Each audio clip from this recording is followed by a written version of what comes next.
Reporting. Support this service with your donation. Welcome to the Wednesday, September 13th meeting of the Moscow Planning and Zoning Commission. We'll begin with approval of the minutes from August 23rd. Are there any additions, deletions, corrections, suggestions? Look good to me. Move to approve. Is there a second? Second. Okay, well, to toss up Greg, you can have it this time. Okay. All in favor? Aye. Opposed? Abstentions? Okay, that's carried. Correspondence. Mike, do you have any? Nothing from staff this evening. So I have a question for you in terms of the Victoria's correspondence. Should we just present it within the agenda item for that? I think I was planning on going through the first.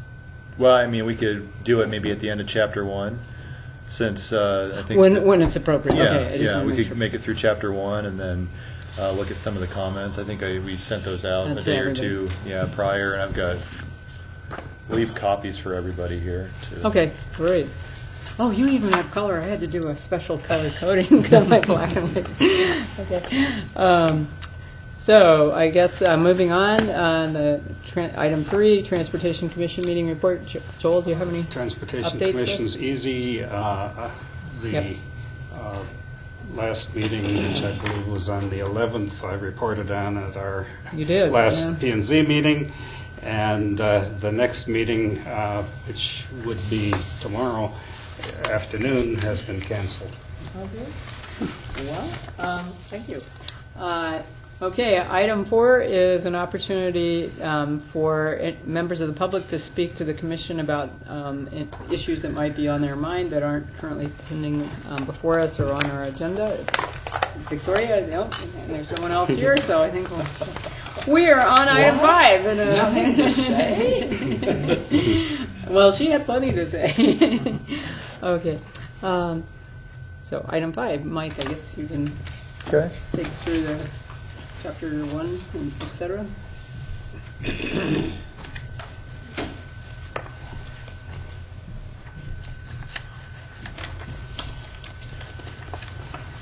So I think at our last meeting we made it all the way through, all 7 chapters. So we finished up with chapter 7.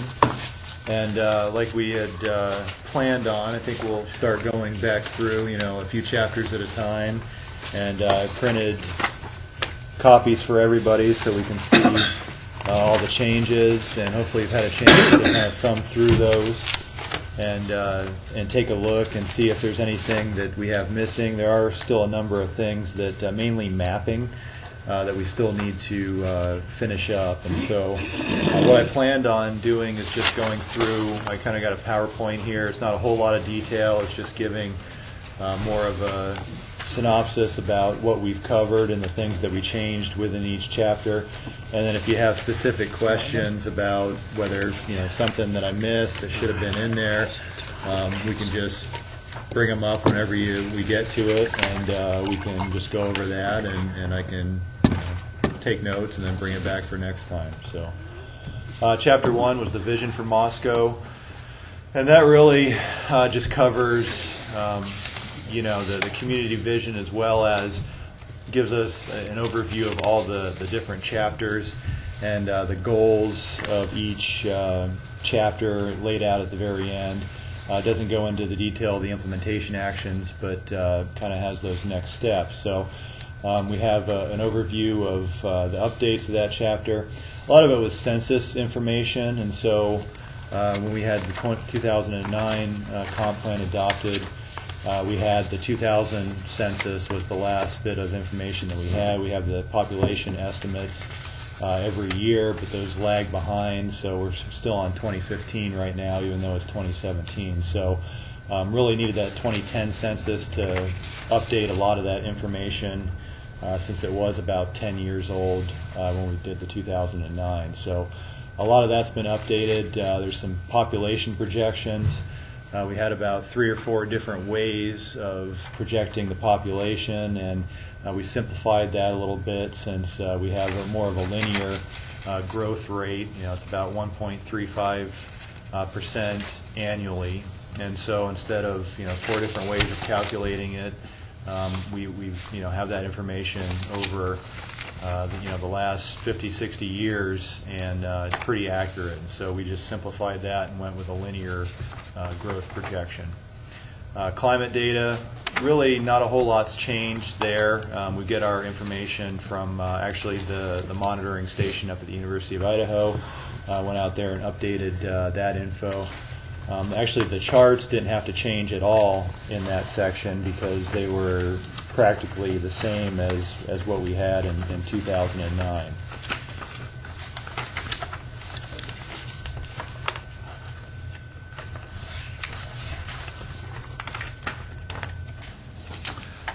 There was, it was really nominal as far as the climate data.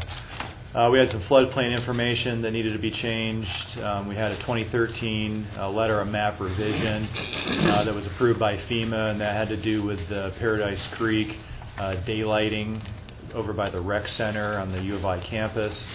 And then we paid to have the additional area taken out of the floodplain. So there was previously a lot of area in the downtown, some portions of properties on the west side of Main Street that were formerly in the floodplain, and with that 2013 revision really had taken a lot of properties in the downtown and Almond, Asbury, Llewellyn area out of the floodplain, and we wanted to reflect that in the floodplain maps. So updated that section to reflect that study that was done, and then we've updated the maps as well to show the new floodplain through that area.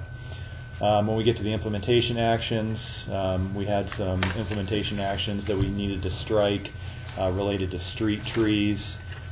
Since we've gone ahead and amended that street tree program ordinance within the code, as well as the floodplain ordinance, since those two have been completed. So the floodplain ordinance, as you recall, I think it was 2015 when we last updated that, but that was almost a complete revision of the ordinance, and that was directed from FEMA for the National Flood Insurance Program. So updating those, this is the floodplain map that we had. It also shows the steep slopes.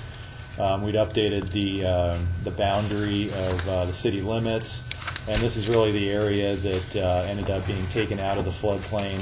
You can see it stretches all the way to Main Street here, and then borders by 3rd Street, Highway 8 to the north. And with that revision, it's pretty much contained to the channel itself. And so, part of that work was dredging the channel in order to make it deeper and carry more volume of water. And then the daylighting obviously picked up quite a bit of, or alleviated quite a bit of hydrodynamic flood pressure within those areas. And so we still have a backup here at the bridge on 95.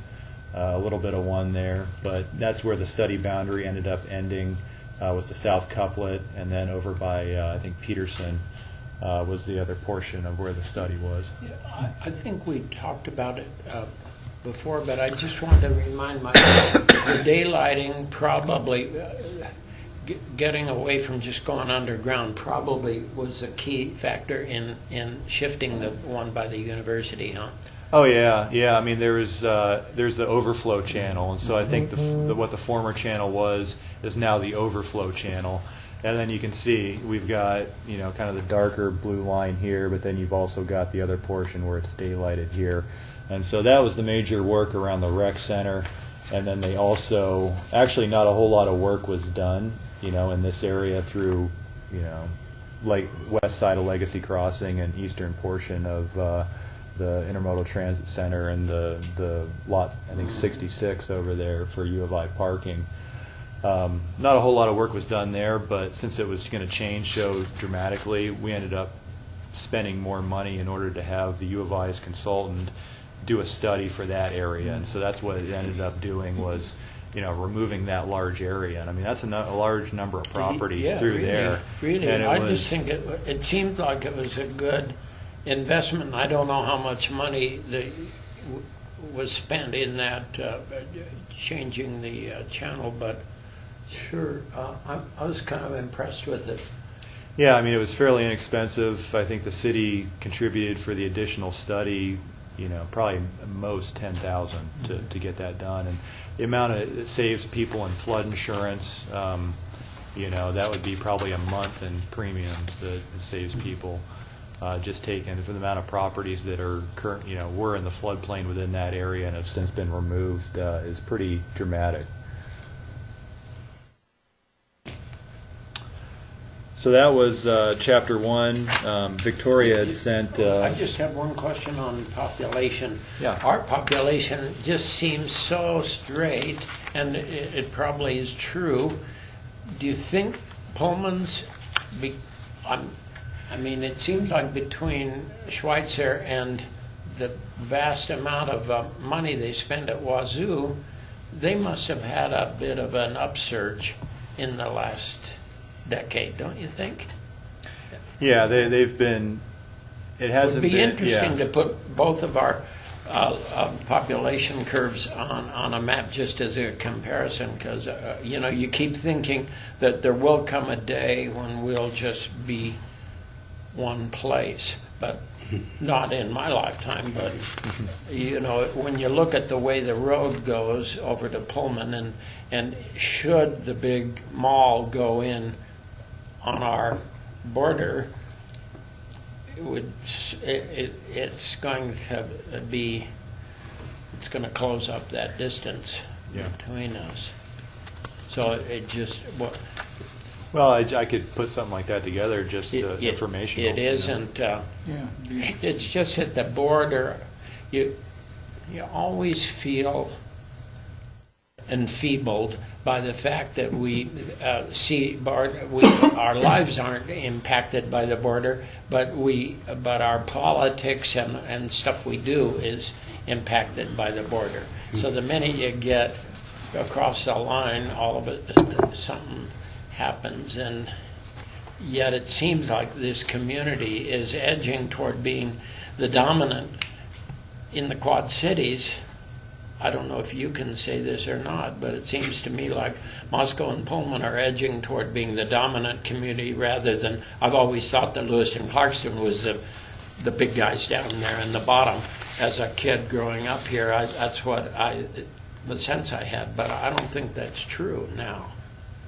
And if we get an airport that's more useful, it's going to, I think, change. I don't know, but it seems to me like in the next decade, maybe we'd be the ones that have the Delta flight rather than Lewiston having the Delta flight. I don't know. Well, entirely possible. I think something I find interesting too is how many people work at WSU or work at Schweitzer and yet prefer to live in a state with an income tax, 8 miles away. And so there's something going on, and it's probably because, people I've talked to said Moscow is just a much nicer community. Yeah. But if that ever changes, it's gonna have a real impact on Moscow's growth, and probably more growth than anything else. Yeah. If people start staying in Pullman. Yeah. Yeah, I think a lot has to do with sense of community and quality of living. Yeah. I think it's something to be said for the citizen survey that gets put out every couple of years that we score. Every year it's pretty steady at 95%. Either rank quality of living as that high. And I guess I'm just edging toward, as you age here in place, and if you hang around and be.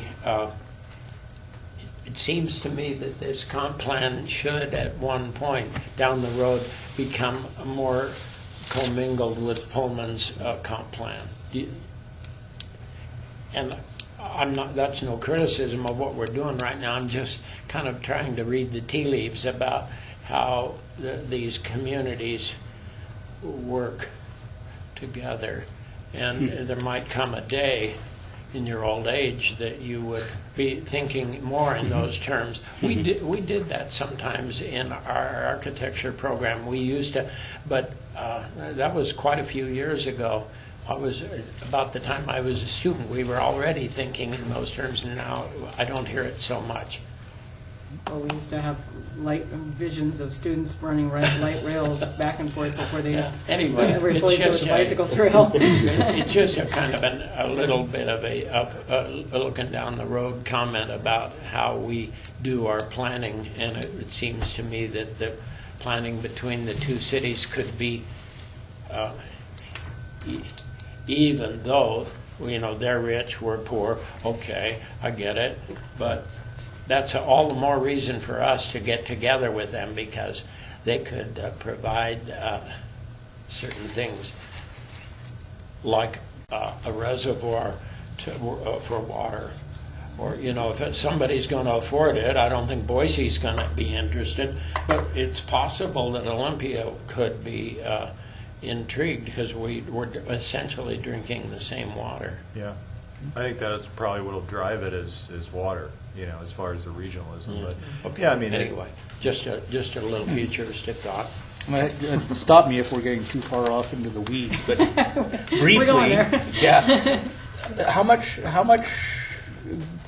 cooperation and contacts are there between Moscow and Pullman? Well, I think it's been a lot better over the last couple of years than I think it ever has been. Walter may want to weigh in, but I think that Pullman City Council and Moscow City Council have gotten together within the last couple of years, haven't they? Two meetings in 2 years. 2 meetings in 2 years. And I think the two mayors have a pretty good working relationship, and I think the relationship with Schweitzer is better than it has ever been. So I think it's moving in that direction.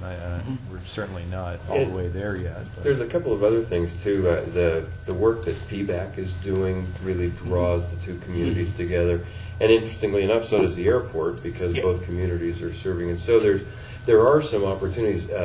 Tyler Palmer gave a PBAC presentation. Walter, was that a council meeting? I can't remember. And it's remarkable what the two cities and two counties are doing together when it comes to planning. Just the reservoir that you were talking about, and looking at options for what they're going to do. So I think there really are some places where the communities are working very effectively together. Sorry, I was. Oh no, that's great. So you were about to. Yeah, say so I was about just going to go Victoria's over. additions. Victoria had sent in letter form just some, I guess, recommendations or comments about things that some proposed language that she would like inserted in the comp plan, and so I had just made some copies, I think, for everybody. Sent it out via email a couple days ago, and. Has the color coding on it. You can take one and pass it along. Oh, I'm sorry. Yeah.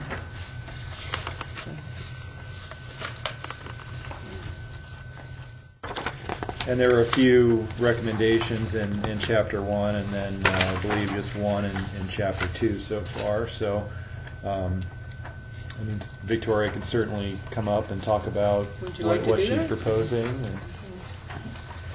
Maybe have a seat at the table instead of a. Is that all right? Yeah, you can. Yeah.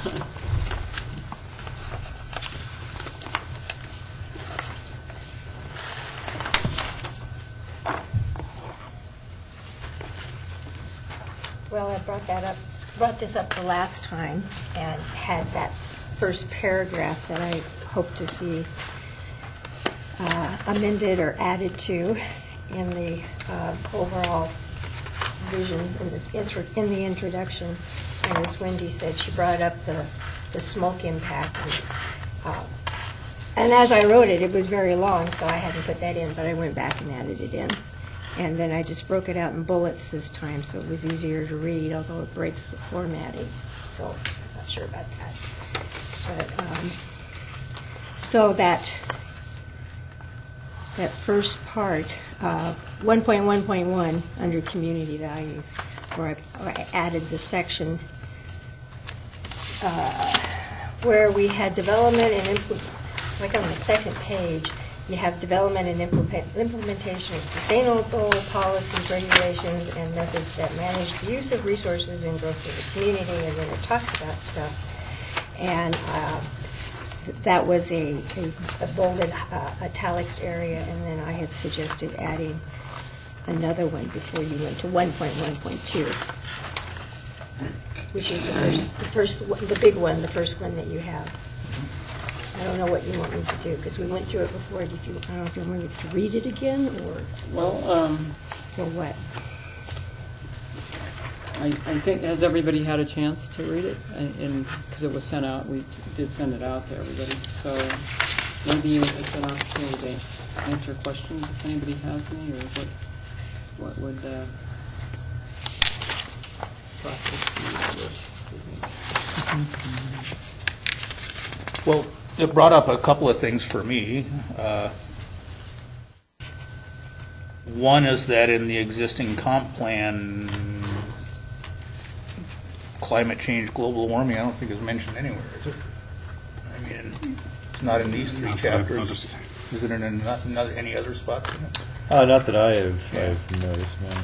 And so, I mean, my natural reaction is that that's what's most likely to be one of the biggest planning challenges in the next 20 years.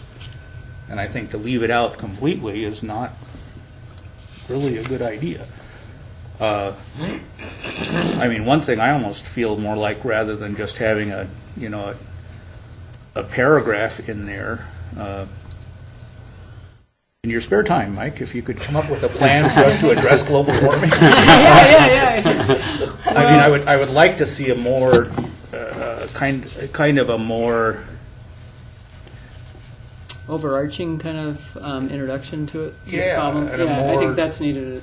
Yeah. If Yeah, we're going to get into bullet points, we need some, that sort of overarching. Yeah, and I mean, at this point, it would be, I'm not sure, I think there's more information available now about what the likely impacts are in our area.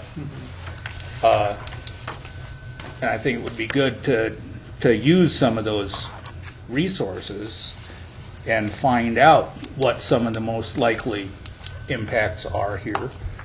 I mean, I pretty much agree with Victoria's things there, but we don't know for sure. I mean, this is a... Do you serve on the Sustainability Commission? Because that would be the logical commission that would deal with this more directly, I would think. And so that have they... It's come up. Uh-huh.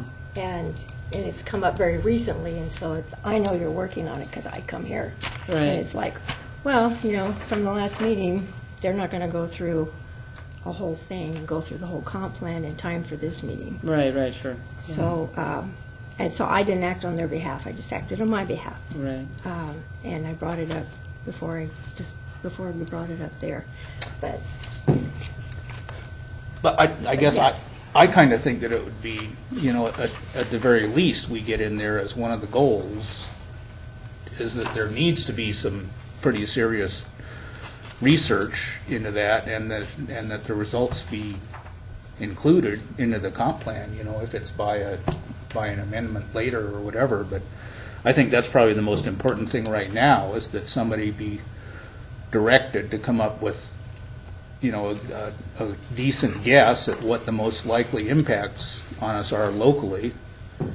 And then once we have that, then you can start working on, plans for how do we mitigate this.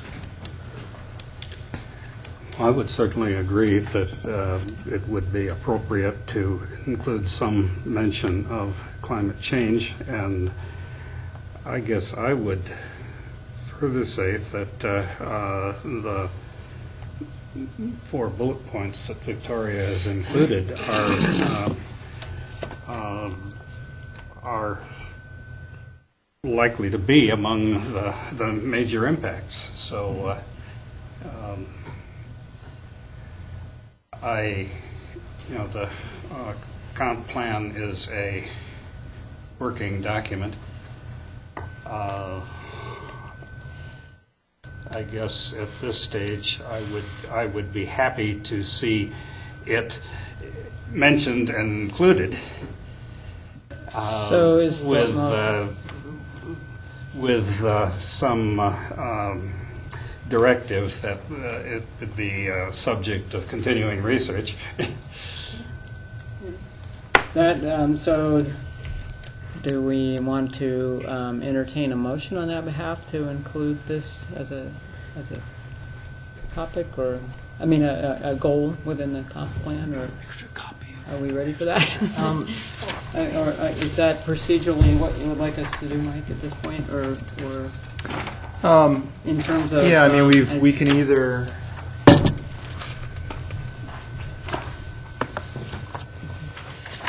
Figure we just go through these, and if the commission feels like it's acceptable to insert that or make the changes, then we could certainly do that. I mean, we could also,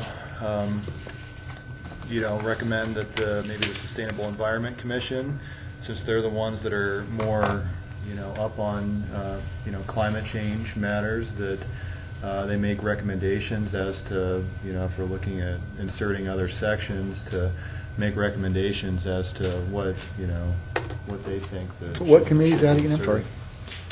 Sustainable Environment Commission, which Yeah, I is think another, that's- another city commission. I think that they're more privy on the subject, and they work with it a lot more than we do, and and probably know the best practices there, and so. Well, I and think you it'd have this probably be- drafted, so you could bring this to them and have them look at it. And, Does the Sustainable Environment Commission then have a role in changing the comp plan, or does that comes to us? Yeah, it's just like Transportation Commission. They've made recommendations as to the functional classifications of roadways, and we use those recommendations. Of course, you can amend those. The commission can take that information and do whatever they want with that information. Who's the liaison to? It's Tyler Palmer or Kyle Steele, I believe. Couldn't we make a Kyle now. recommendation that we would like to have that section included in the comp plan rewrite or our update, and ask for their assistance to complete the language, get some direction from us, since we're responsible for the comp plan. So I'd like to see it. I think it's a great idea. Yeah. So just a matter of how we process it back in, and it would be appropriate to have that commission involved, I would think. So. And I think tangential to that, because it's come up when parking lot standards and other things, is the urban offsetting the urban heat island effect as well, which is another intensifying issue. So. Yeah, there's a lot of things that we do that would help to mitigate that. We just don't specifically call out that it's specifically for climate change mitigation. So.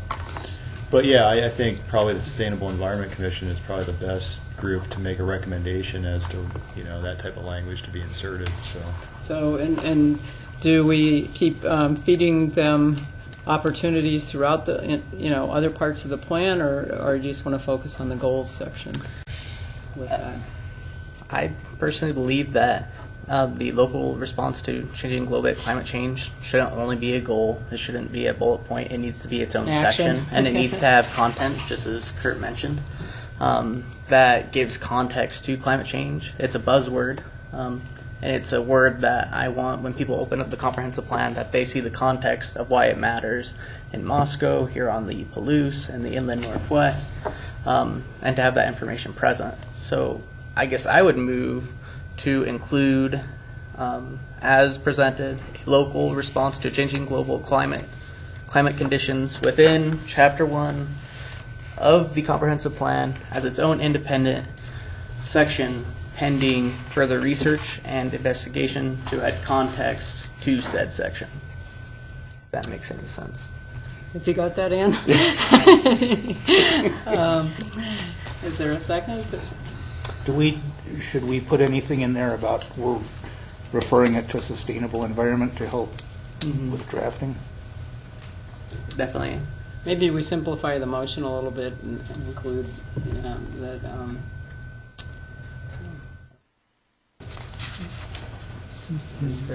Well, we kind of need to get the process started, I guess. Exactly. So exactly. So. I think we seem to all be in agreement that we want to move forward with this. So.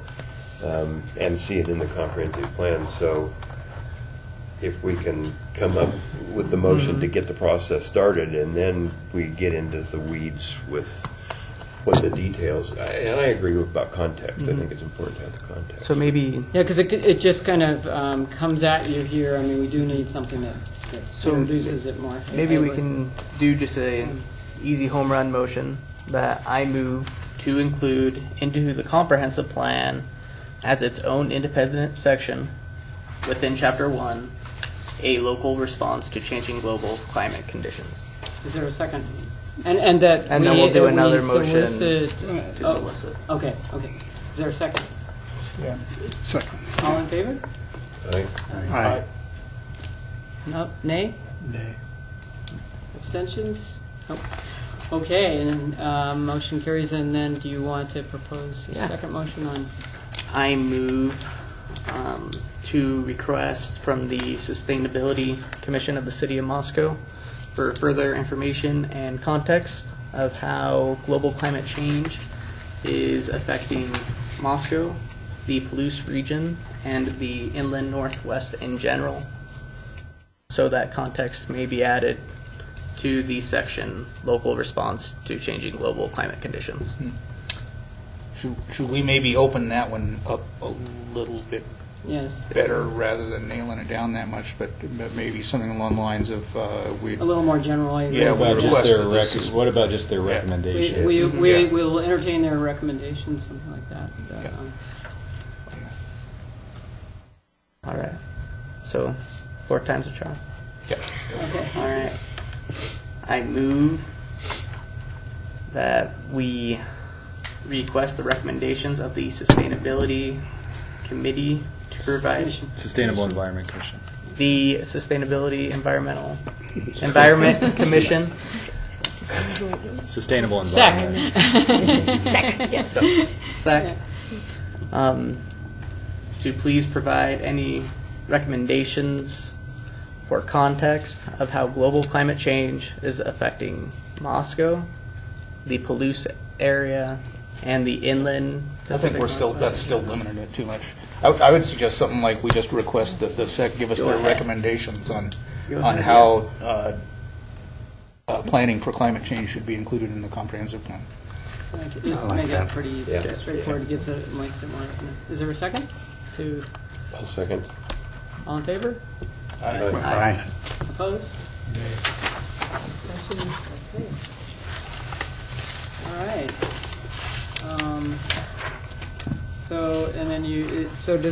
I guess we can let this, you also have some comments under natural setting that everybody hopefully has had a chance to look at.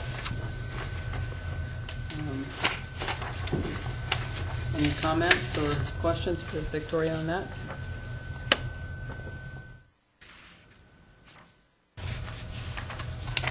I would say that probably at some point in time, nobody thought about wetlands much, and probably then they did. And nobody thought about riparian habitat, and then they did. And now we're thinking about pollinator habitat.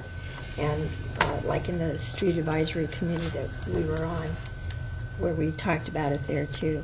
And so I picked up on that I'd like to see it in here in a few places. And I was very conservative about the spots I pick. I figured if it's pretty well covered somewhere else, I didn't put it in there. But if I wanted to draw attention to it from my personal point of view and from what I see in the overall context, then I pulled out a couple of spots where I thought it could be put in there. And I winged it. You winged it on pollinators. I winged it on well, I mean, I looked at some notes I had, but I just put the wording together the way I put it together.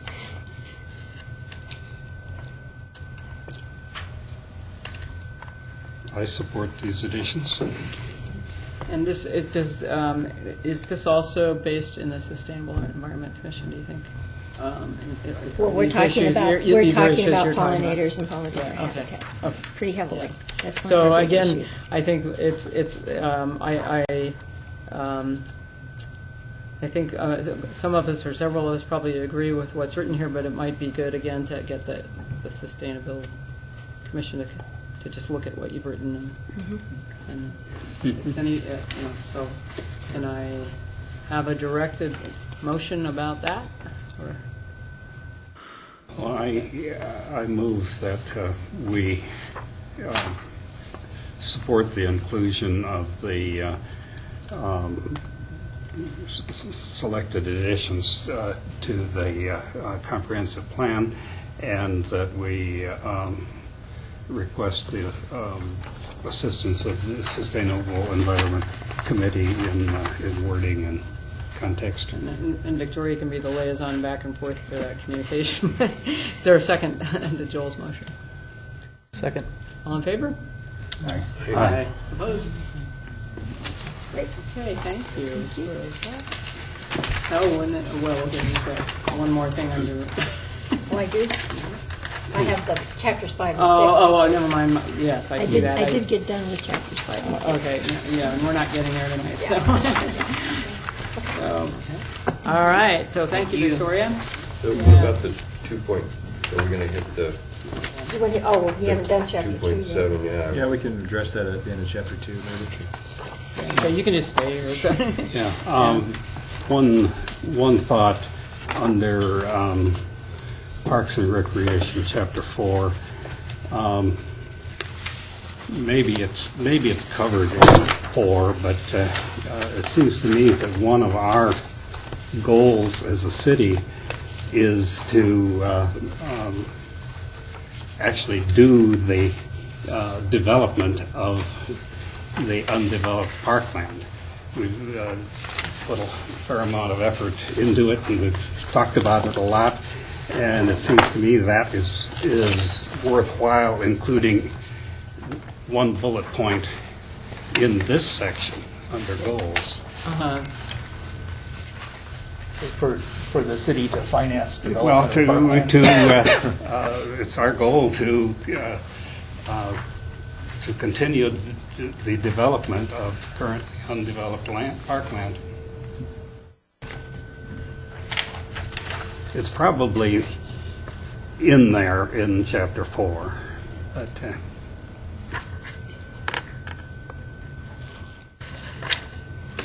Well, we identified a deficiency in that category in our, a couple months ago. now we've done a lot of planning as a city, and we've got some designs and so on. Yeah, it shows up under an implementation action. Yeah. And it says prioritize the development of unimproved park spaces, Right. including Salisbury, Mosier, Lower Clyde Parks, Blue Sewer Drive ball Right. fields. And so it's more of a specific implementation action. Yeah, but to me, it's important enough to include it in the chapter 1 As an objective. as a bullet item As an under objective. the chapter 4 goals. Right. So arguing for less words is better. Is it kind of covered just under provide a system of well-distributed parks, et cetera? I mean, it doesn't. To me, what that is misses it. Yeah. Yeah, each section usually has an overarching goal, and then they have objectives and then implementation actions. And that's just a implementation action of one objective.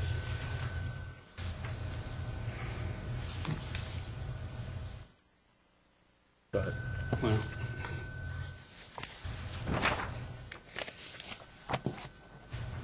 So are you saying that it needs its own goal? Well- And a set of objectives, Well- or that?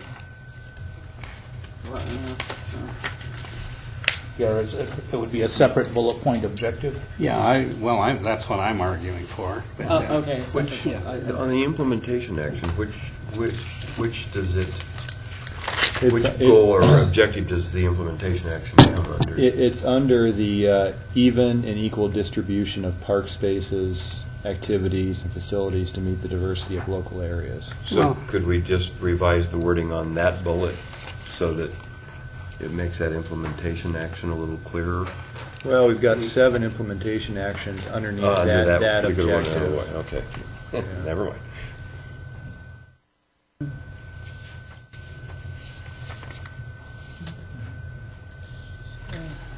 I mean, we could look at adding like development to even and equal distribution and development of Further park development, spaces. yeah.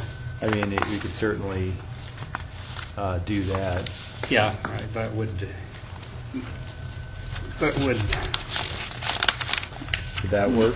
I think that would work. Okay. Is that next to the last bullet point, Yes. become even an equal distribution and development And, yeah, Further development. and further development? Oh, okay, just add, yeah. So incorporate it.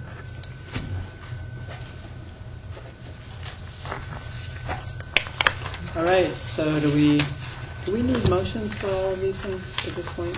Or are we just making suggestions and you're going to come back and get another shot? Well, I think that, yeah, we can make suggestions. If somebody doesn't agree with it, we should probably go ahead and vote on it, you know. Okay, is everybody pretty much, is there a consensus on that? It works for me. Yeah, good. All right, Okay. Yep. Chapter 2, all right.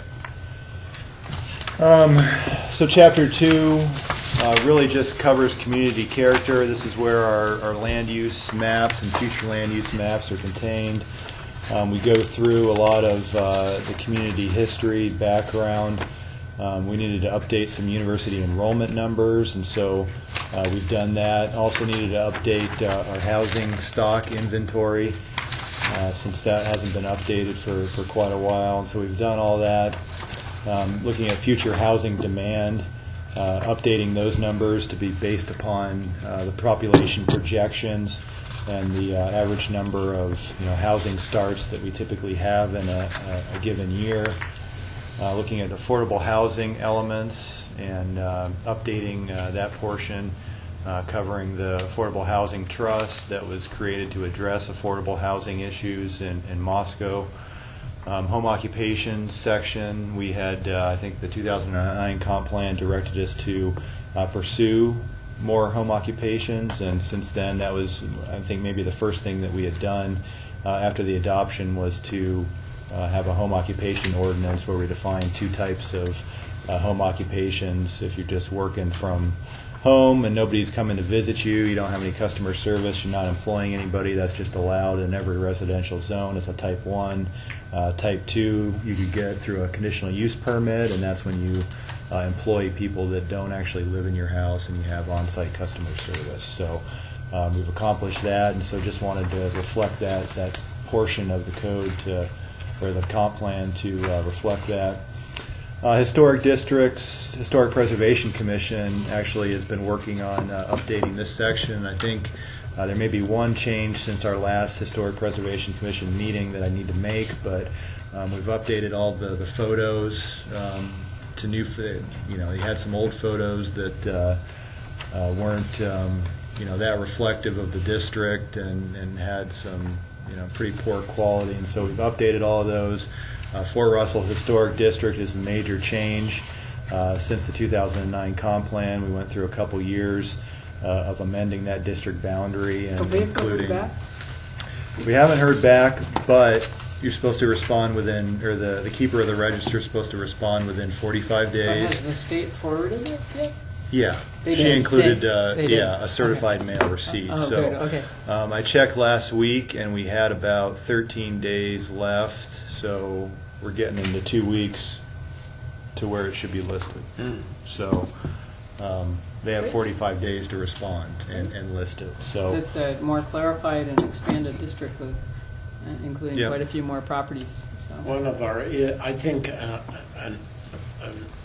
little in-house problem is that the SHPO has changed almost entire personnel in the last year and a half, and it's probably left them less comfortable with what's going on in the state. We've had the same people for, my gosh, I think 12 or 15 years, and then all of a sudden we have these new folks that have no idea what the shape of Idaho really is.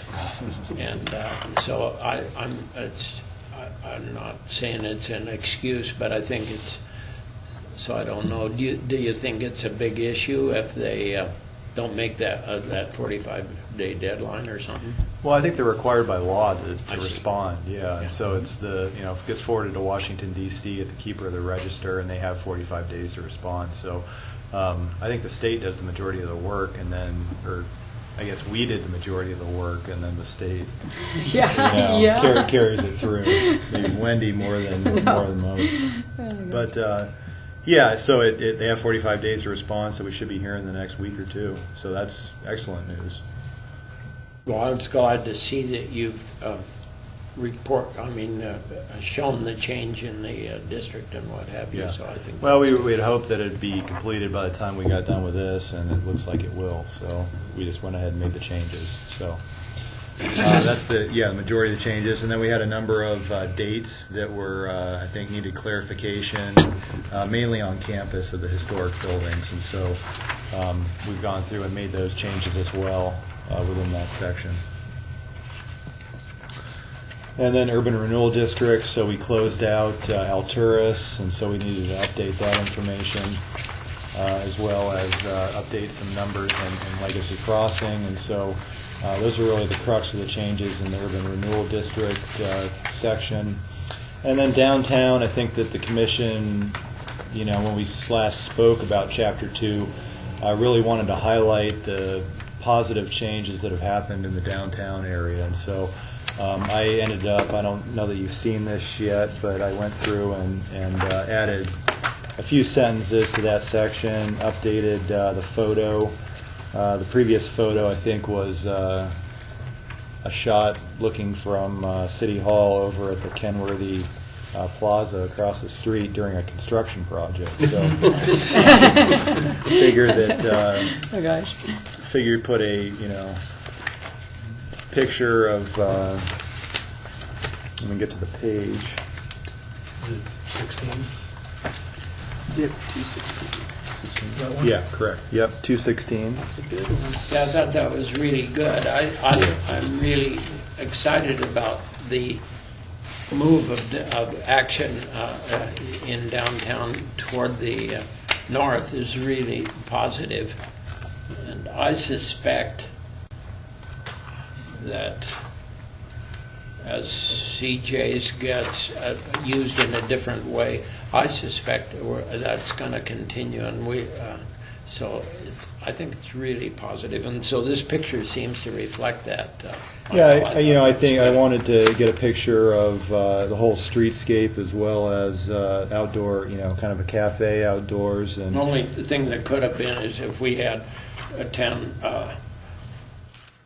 people sitting out there. People drinking beer. And I could go take another picture. In that picture. Yeah. That seemed to be a nice morning picture. I think I had that from maybe when they first opened. So, I can work on getting something a little bit better so for that. Can I make a recommendation for Figure 2.6? I think we can get more lively pictures of Friendship Square. I was looking at that as well. And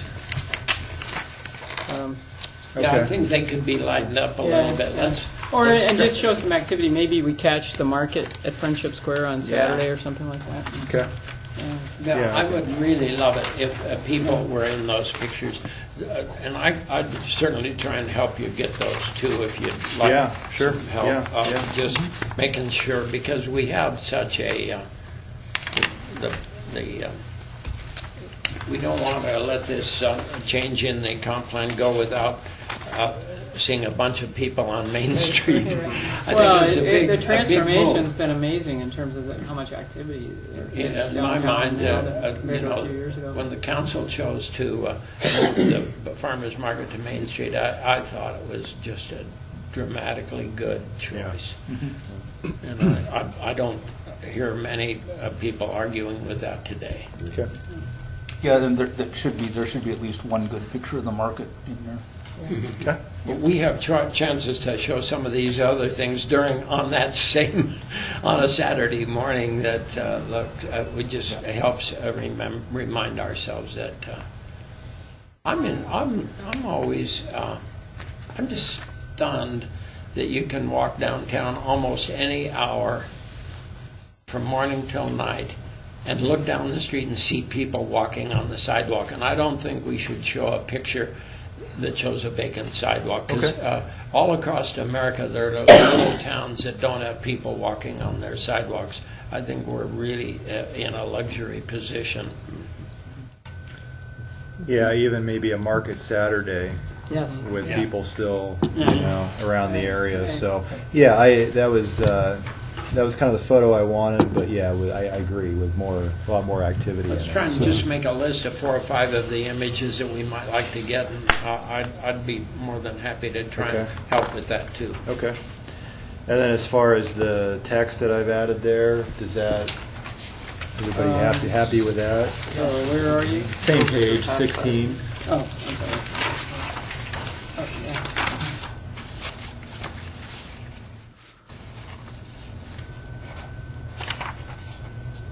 Yeah, it looks good. I like it. Yeah.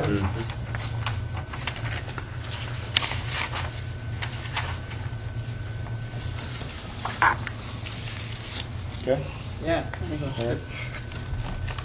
good. Everybody agree on that? Yeah. Okay. That's All awesome. right.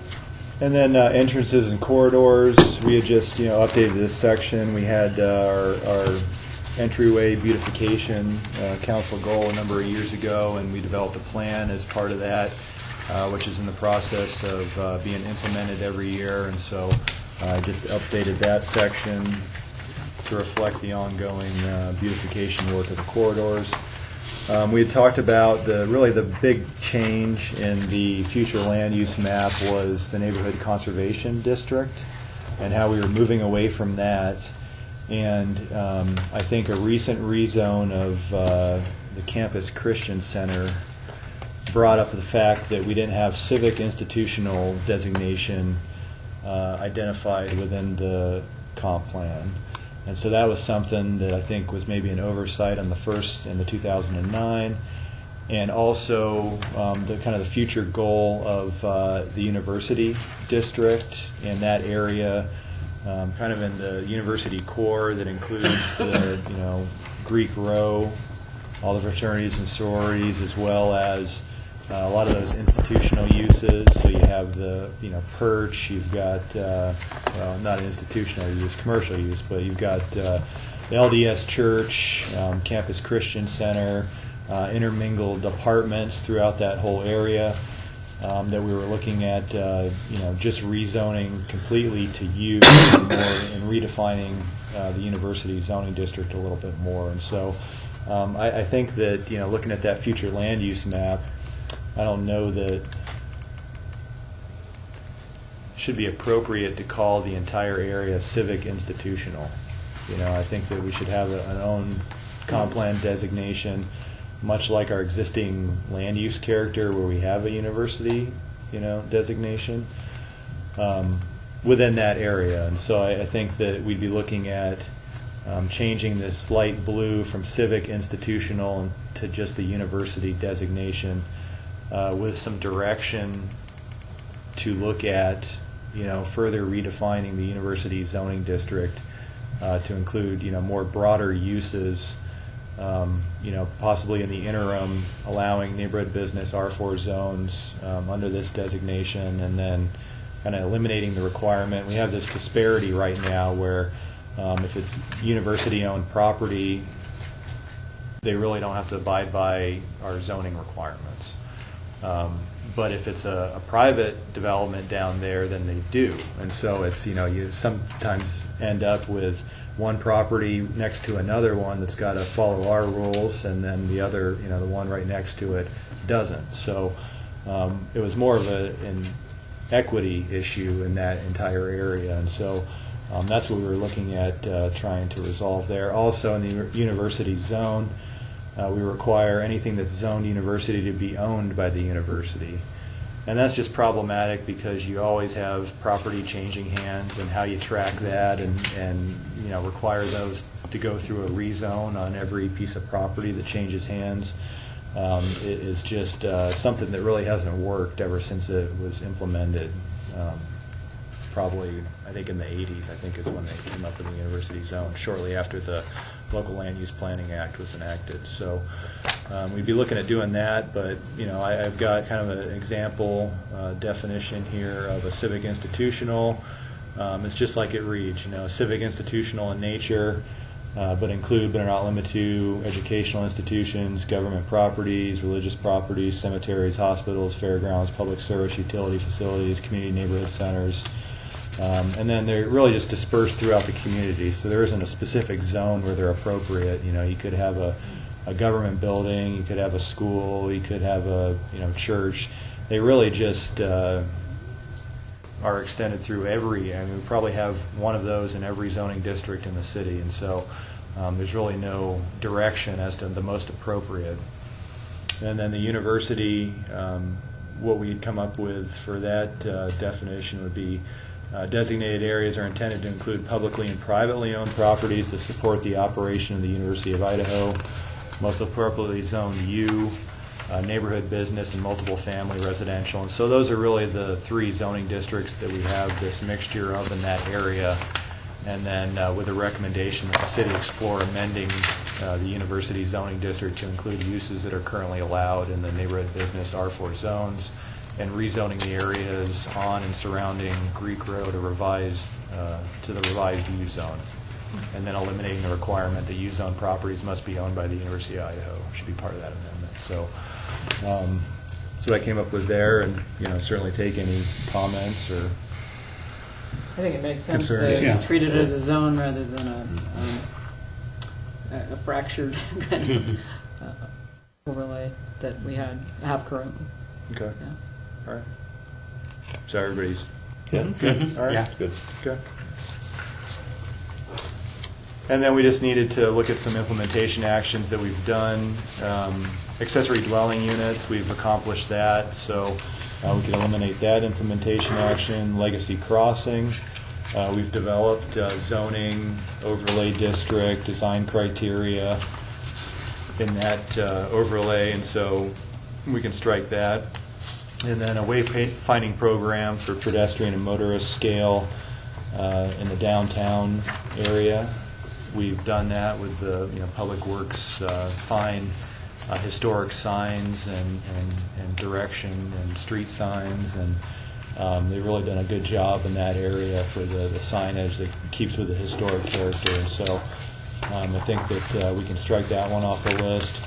We had a couple maps, existing land use character. I still need to go through and make a few changes to things that, there's quite a bit of vacant land that has been developed since we last did the comp plan, and so I'll just be going through and updating that and hopefully have that here in the next couple of weeks. And we're still working on the future land use and growth plan, so changing all those areas from neighborhood conservation, all the gray, which is almost 3/4 of the city, to what the proper designations that we're left with. And so we're working our way around.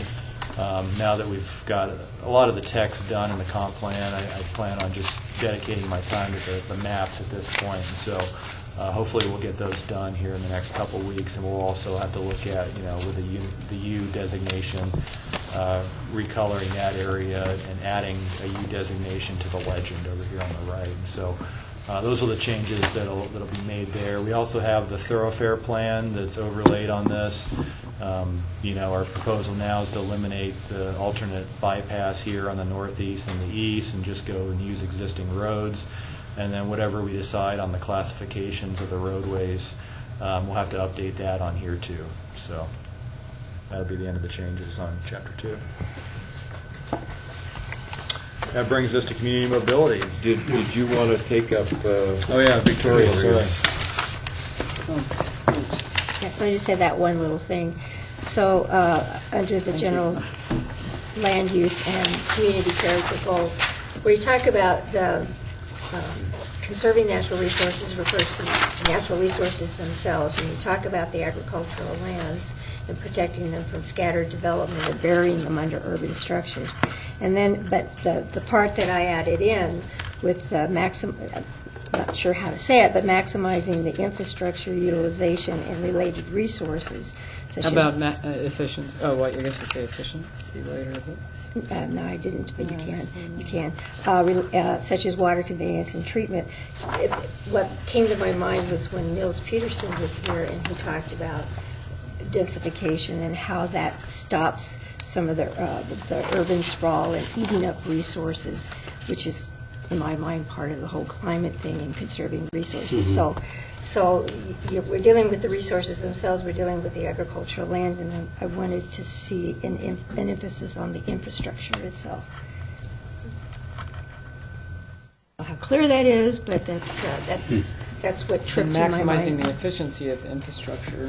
What would that add to what the city already has to do in all the studies to make sure that there's plenty of services available for development?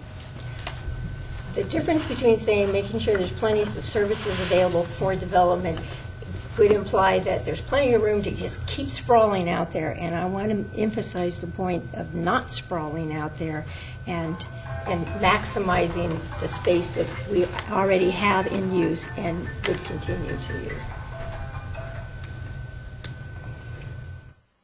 One more time, sorry. If I can read Just it the now. last part. I don't like the implication that, you know, that we can just sprawl everywhere.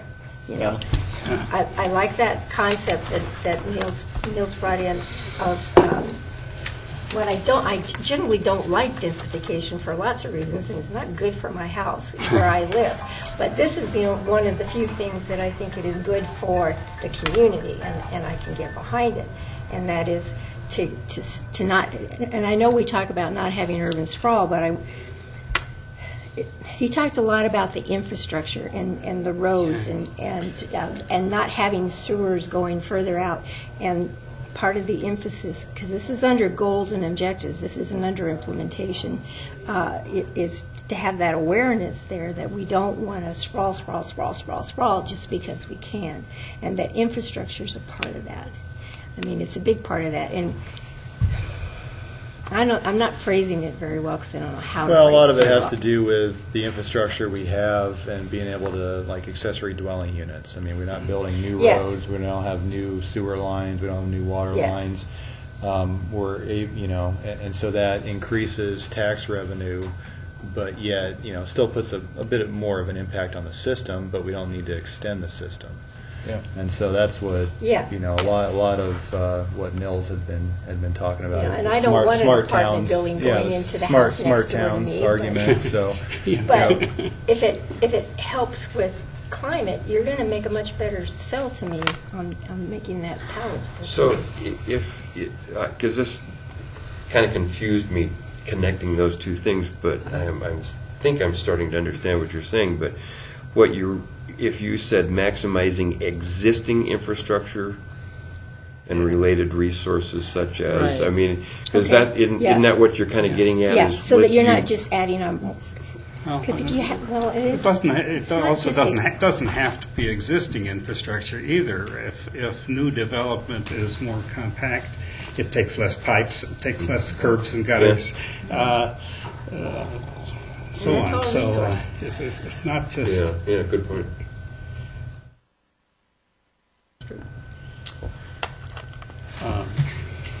So the wording isn't quite there yet. Quite there, but infrastructure isn't my strong point for wording. You know, No, so. it's, So let's just try to get it in there that one of the goals is to maximize the efficiency of infrastructure, whether it's for serving existing or new neighborhoods. Well, let's get rid of maximizing. Let's make efficient use of infrastructure. Doesn't that all go along with just our sustainable growth and how Yeah, we're, but see, efficient doesn't really say it either. Yeah, Because you can be efficient in sprawl. true. You know, Not really. you're less Kind of efficient. oxymorons to You're one. less efficient if you sprawl. Yeah. but if we have a sustainable growth, isn't that kind of taking care of everything? I mean, we've got all this in place right now to do a sustainable growth, and we've been successful at it. I don't see the need in, not rocking the boat's not a good word, but I just think we have it in place already. I think everything is there for a sustainable growth. And when people come in and want these condensed units, then yeah, that's great. But, like we've always said, you got to grow out, you got to grow up. I mean, you got to grow And so just, I don't know, it seems like there's a fine line what we would put in there, but I just don't know what that would be. Up to you guys. But what came back to me when I saw that section was all that stuff that Neil's talked about here, when he was chair. Well, maybe taking it back and rethinking a little bit, maybe something that says a little, a little clearer.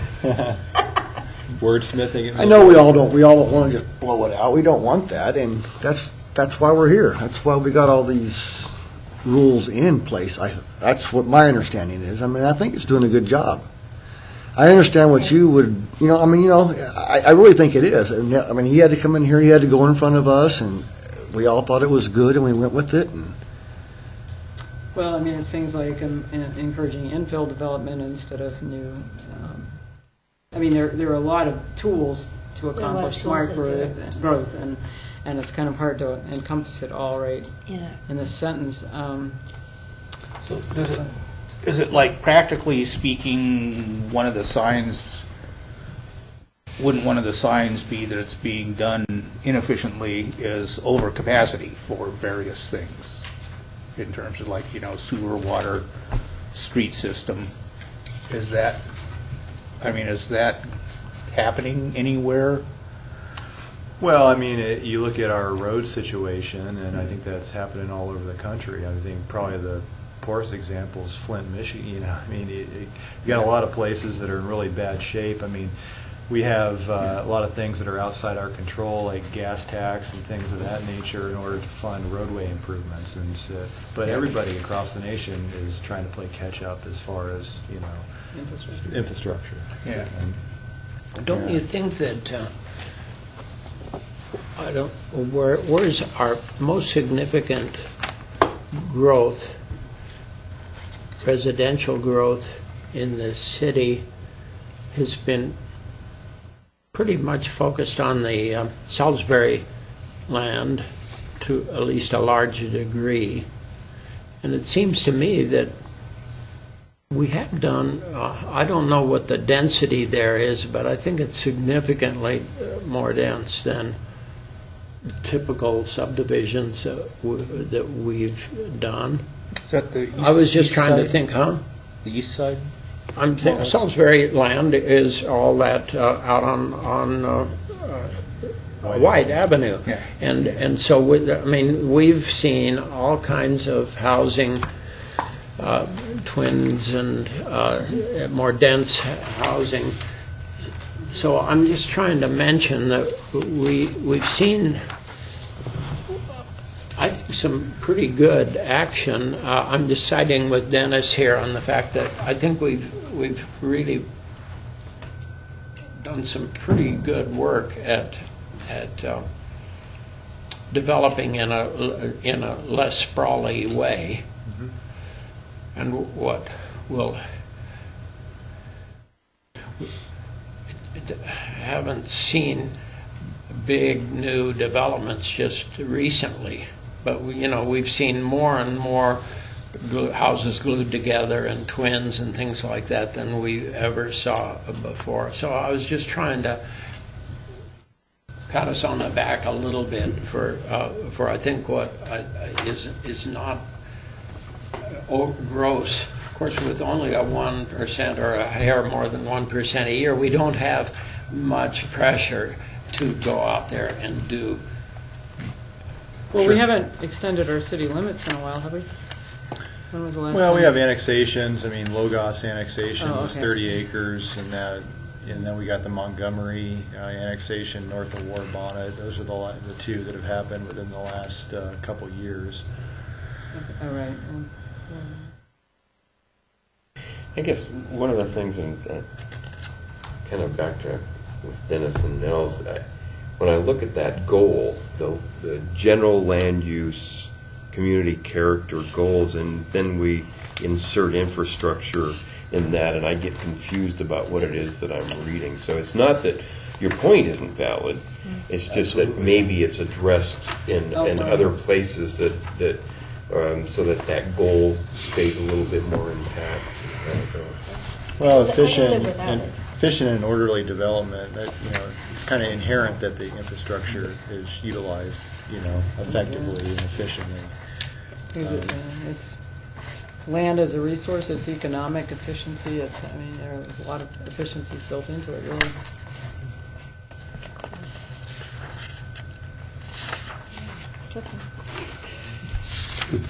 All right. 2 out of 3. Yeah, 2 out of 3 ain't bad. I do have one nitpicky thing on that. On page 4, down near the bottom. Is the federal building still the federal building? Page I know we tend to What page? call it that, but since the feds don't own it. Gritman named it anything. Who owns it? Does Gritman still own it? They still own it. No, they still own it, but it's Now, until the city buys it, huh? Or the county, who's buying it? City or county? Or what? The former federal building? I heard the other day nobody's buying it. Oh, I must not have heard that. I heard a week ago. Yeah, we could Cop say shop is gonna be there. The former federal We building? could say former, sure. Oh, let's go with the building formerly known as.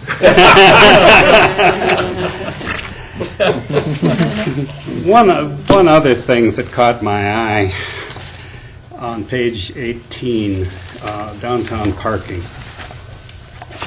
The first paragraph contains some strong words about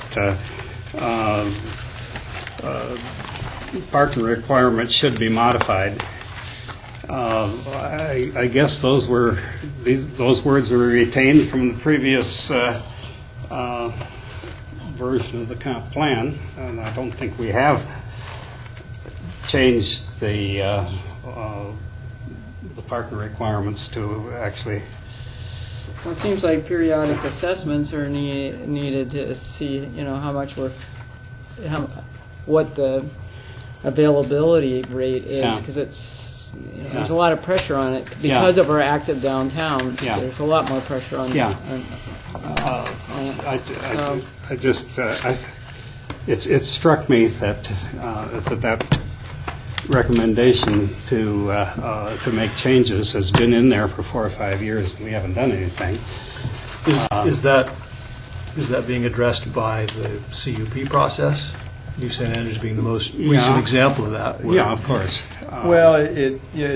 Well, that's really educational institutions downtown specifically call out parking and safety and some other things, and so that's the reason why that one's being addressed. But no, we haven't looked at amending our off-street parking requirements to How many?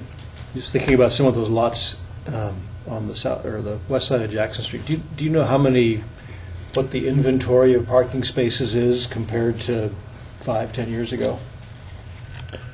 We track the number of permits sold. I don't know if we have an inventory about utilization. I know that driving past it,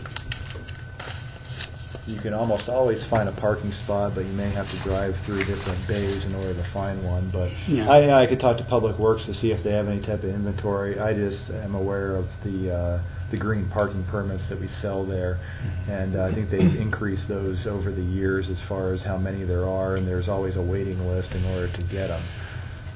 But I don't. Which lots are you talking about? I think Jackson is. Which one? Well, I was thinking East of of the Jackson? one. We've got the ones west of Jackson that there's that pay lot now, and there's I think they call it the Modo lot that NSA put in. NSA bought the old GTE lot. Right. But I'm just wondering if there's been a net increase in parking spaces available in and around the downtown core, just with the development of some of those lots. Because I know they used to be gravel and not much going on, and now they seem to be developed into real Developing parking. them didn't change the quantity, I don't think. Yeah, they have it available off, on the weekends. It's open to the public, and they sell some permits there, the ones that aren't reserved for NSA. And then Larry Swanner for Gambino's, they put in a parking lot, and we increase. That's probably That was an increase. maybe a 40 plus stall parking lot, and the south half have to be public. So those are open to the public. It's pay to park, I believe, in that lot. So that's been an increase. We're going to get probably an increase along Jackson, where I think we allow parallel now, since we did the bulb outs and everything. I think we may have netted some spaces there. But yeah, as far as the parking lots, I think we've increased the number of spaces, not decreased, but it's mainly been private parking lots. Mm-hmm. And it seems like there's enough more activity downtown that it's, in practice, it sounds like it's a small enough increase, it's not going to have that much of an impact. Yeah, I mean, it's always been, they gave the recommendation about the fee in lieu of, in order to identify and maybe do a parking structure. I mean, we don't see enough large-scale projects in the downtown central business district that would ever pay for a parking garage. Yeah. And so I think that money would probably just sit in an account, and we'd be trying to figure out what to do with it in 20 years.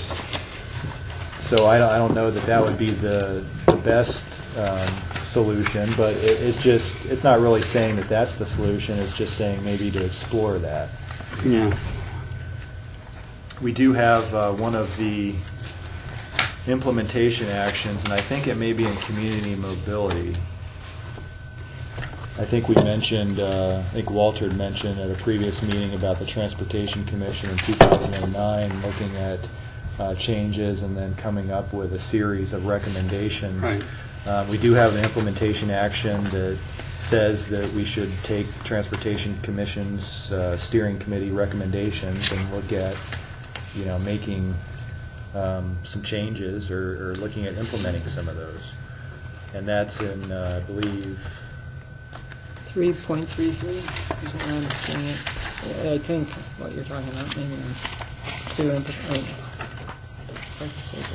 it's probably the very last. So right here, if you look at Chapter 3, probably the very last page, right before the maps, we have implementation action that says, pursue implementation of the Transportation Commission's 2007 downtown parking studies, recommended actions to improve parking in the downtown area. So, that's really our implementation action for downtown parking. It's still there. There were 23 recommendations. There were a lot, yeah. And the council in 0809 implemented a couple of them. They're still out there. They're probably mostly still valid.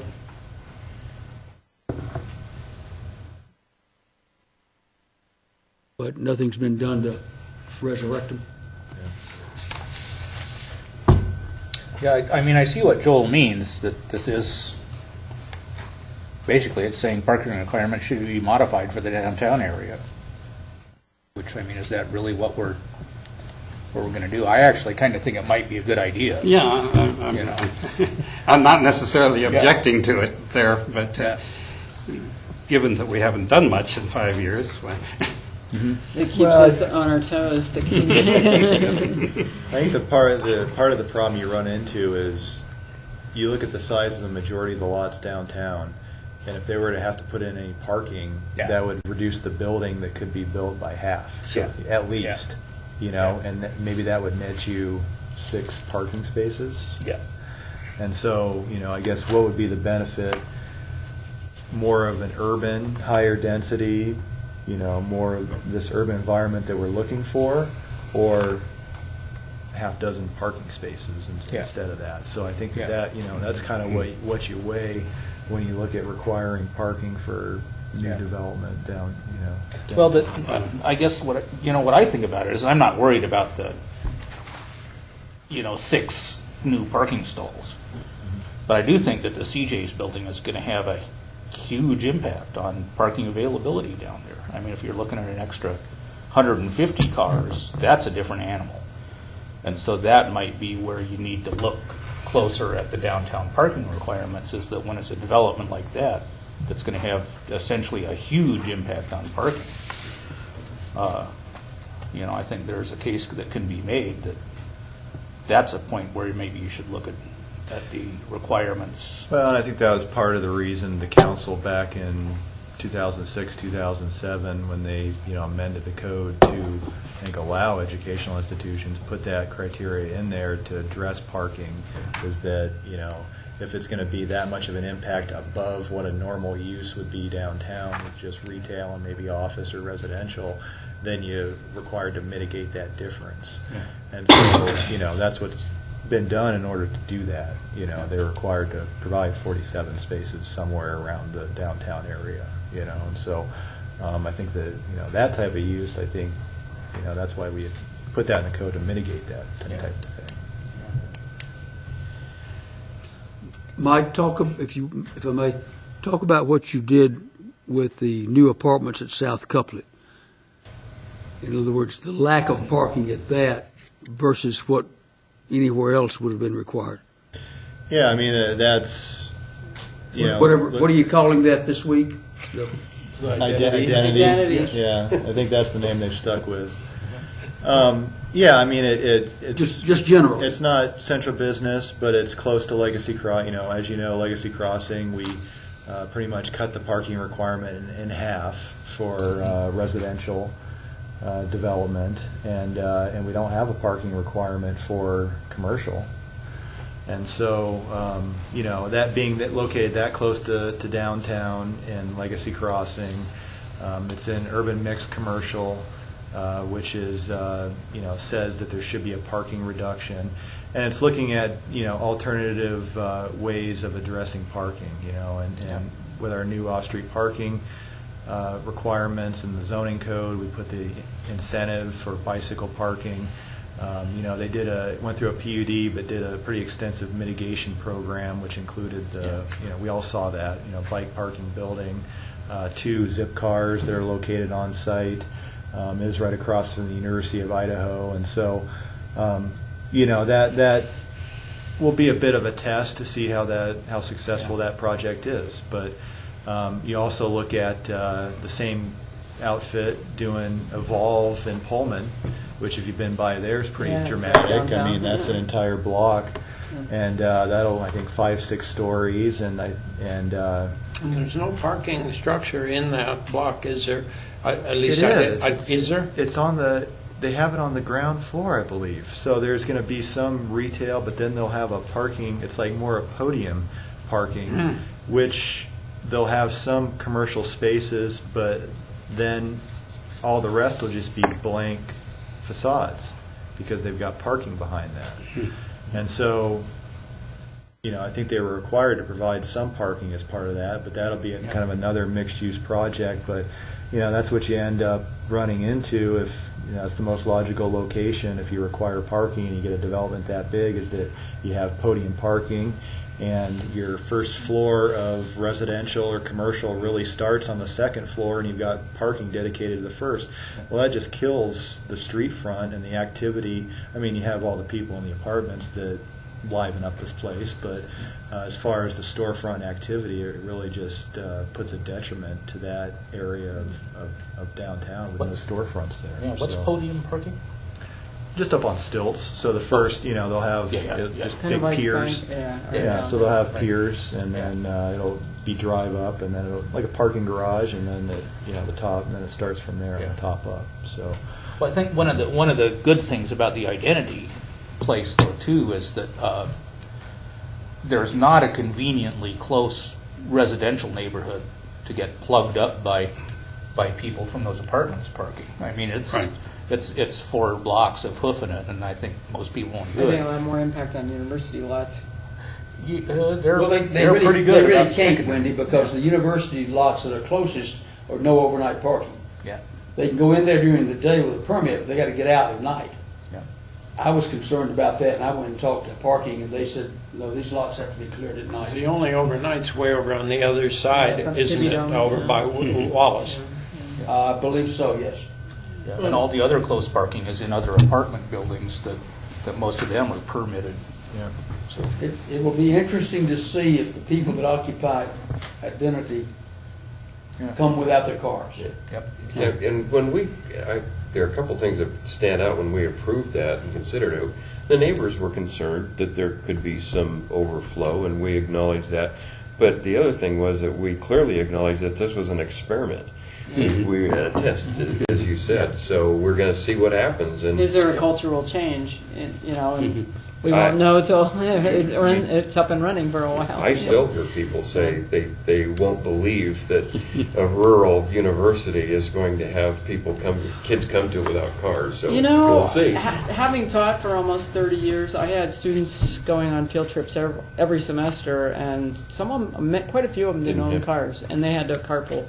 So, and we have foreign students who don't own cars. I mean, so. Well, I hope it works. I agree with you. If you live in southeastern Idaho and you want to go home for Thanksgiving, you probably own a car. Yeah. But I think we have some diversity in terms of that. So. I hope it works. So it is an experiment, though, obviously. Yeah. Well, you do have a lot of people, students at WSU. It may be a little bit different at WSU, but a lot of them come from Seattle. But I think they have a website just for carpooling, back and forth, because so few of them own cars that they, 4 or 5 of them get in a car for holidays and go back and forth, and so probably more prevalent there. But the national trends indicate that owning less cars. They could call it vacation Uber. And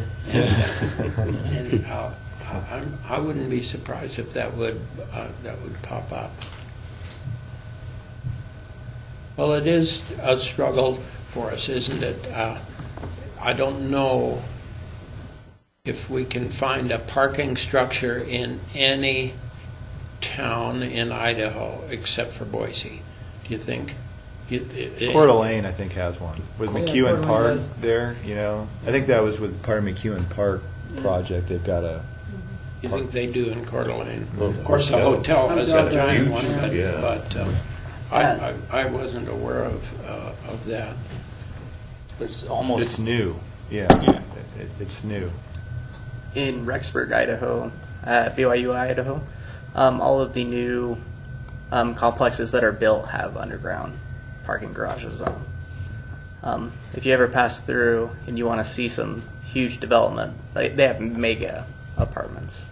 Yeah, but they've been going through just screaming growth down there, I think. Too, but all of them have apartment underground parking with them.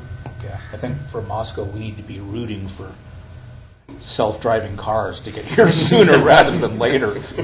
Go home and pick me up at 4. Yeah. Okay. So, brings us to community mobility, which is Chapter 3. We'd updated a lot of data on kind of multimodal commuting, so bicycle commutership, traffic, carpooling data from citizen surveys that are more recent, alternate highway alignments, so updating that section to kind of reflect what the current plan is for the Transportation Commission, and what our multimodal transportation plan said about the kind of cost benefit of the ring road concept. Looking at some more recent accident data, and we updated this. We just actually took from the multimodal transportation plan. They had the old accident numbers that were more recent, and we ended up just integrating the table from that document into the comp plan. Public art integration and priority locations. So since 2009, we went through the public art master plan, which our department helped on, and created a master plan of future public art locations, talked about the benefits of public art, and so we've just integrated that document, some of those things within that section, and then I think there are about 10 priority locations that we've also put within that document as well. We updated the street tree program earlier, I think earlier this year. And so just to reflect the changes we made to the street tree program, updating that section. We updated some census data related to bicycle mobility as well. And then looking at some of the implementation actions, we go through improve existing bicycle parking opportunities through provisions of covered parking, require that future commercial, multiple family, residential developments include bicycle parking facilities. So we had worked on that and it got to council and didn't end up proceeding at that point. But our more recent amendment of the off-street parking requirements, we ended up including the incentives. So I think that we can probably eliminate that from the implementation action, since we've done, I think, about all we could do as far as bicycle parking with new developments or existing developments here. So, and then periodically review city's existing parking regulations. So we just did that, within the last 2 months as part of our use table ordinance.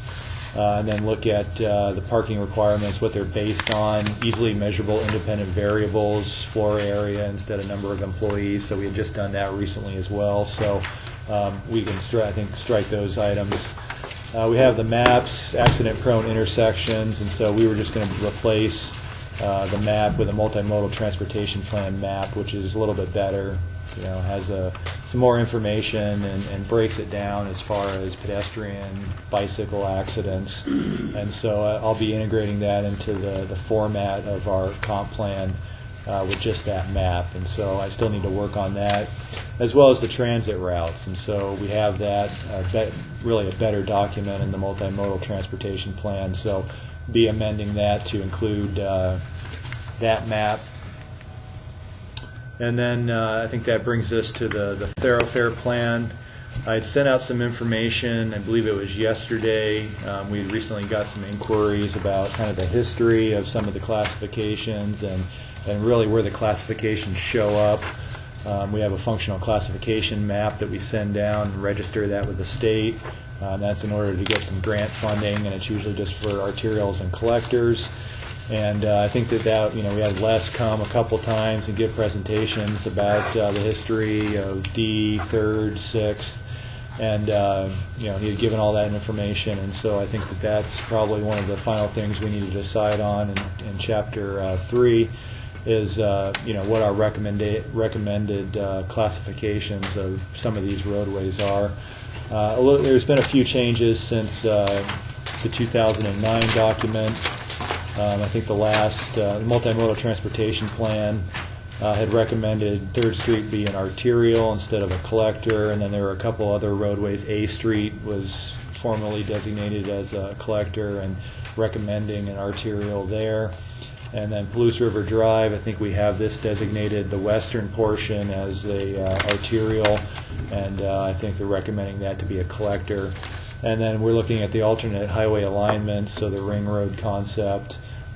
They were recommending that we just use some of the existing roadways and show connections between some of those existing roadways in the northeast and the southeast quadrants. And so those are kind of the changes. And I had this map previously, and this was just the recommendation from Public Works and the Transportation Commission as to some of those changes. You can see A Street's an arterial. They had 3rd Street being an arterial.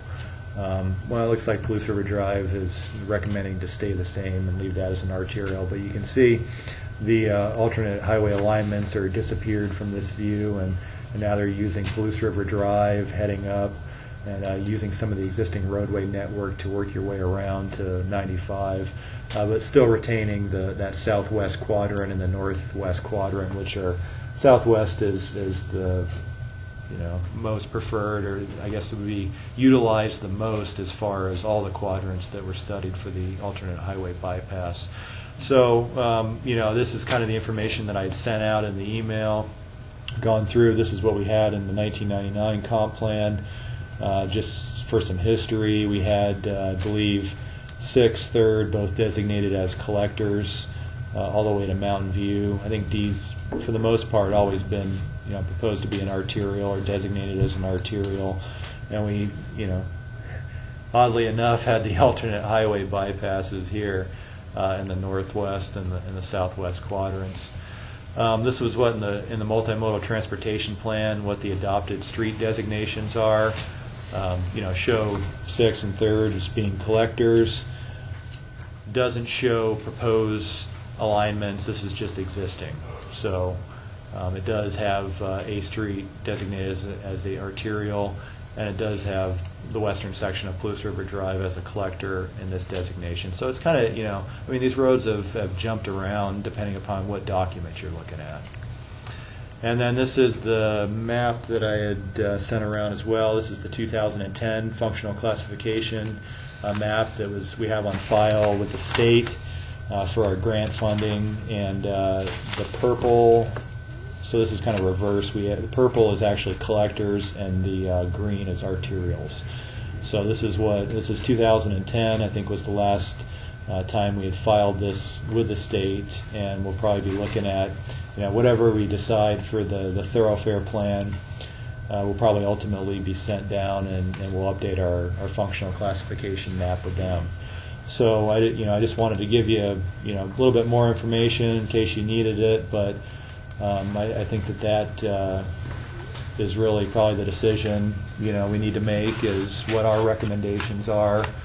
We have Public Works, Transportation Commission's recommendations. We got kind of all the history of those streets, and so it pretty much up to the commission, whatever you want to recommend as far as any changes that you want made to the kind of what we have now and what Transportation and Public Works has recommended. So it's really up to the commission what you want to do.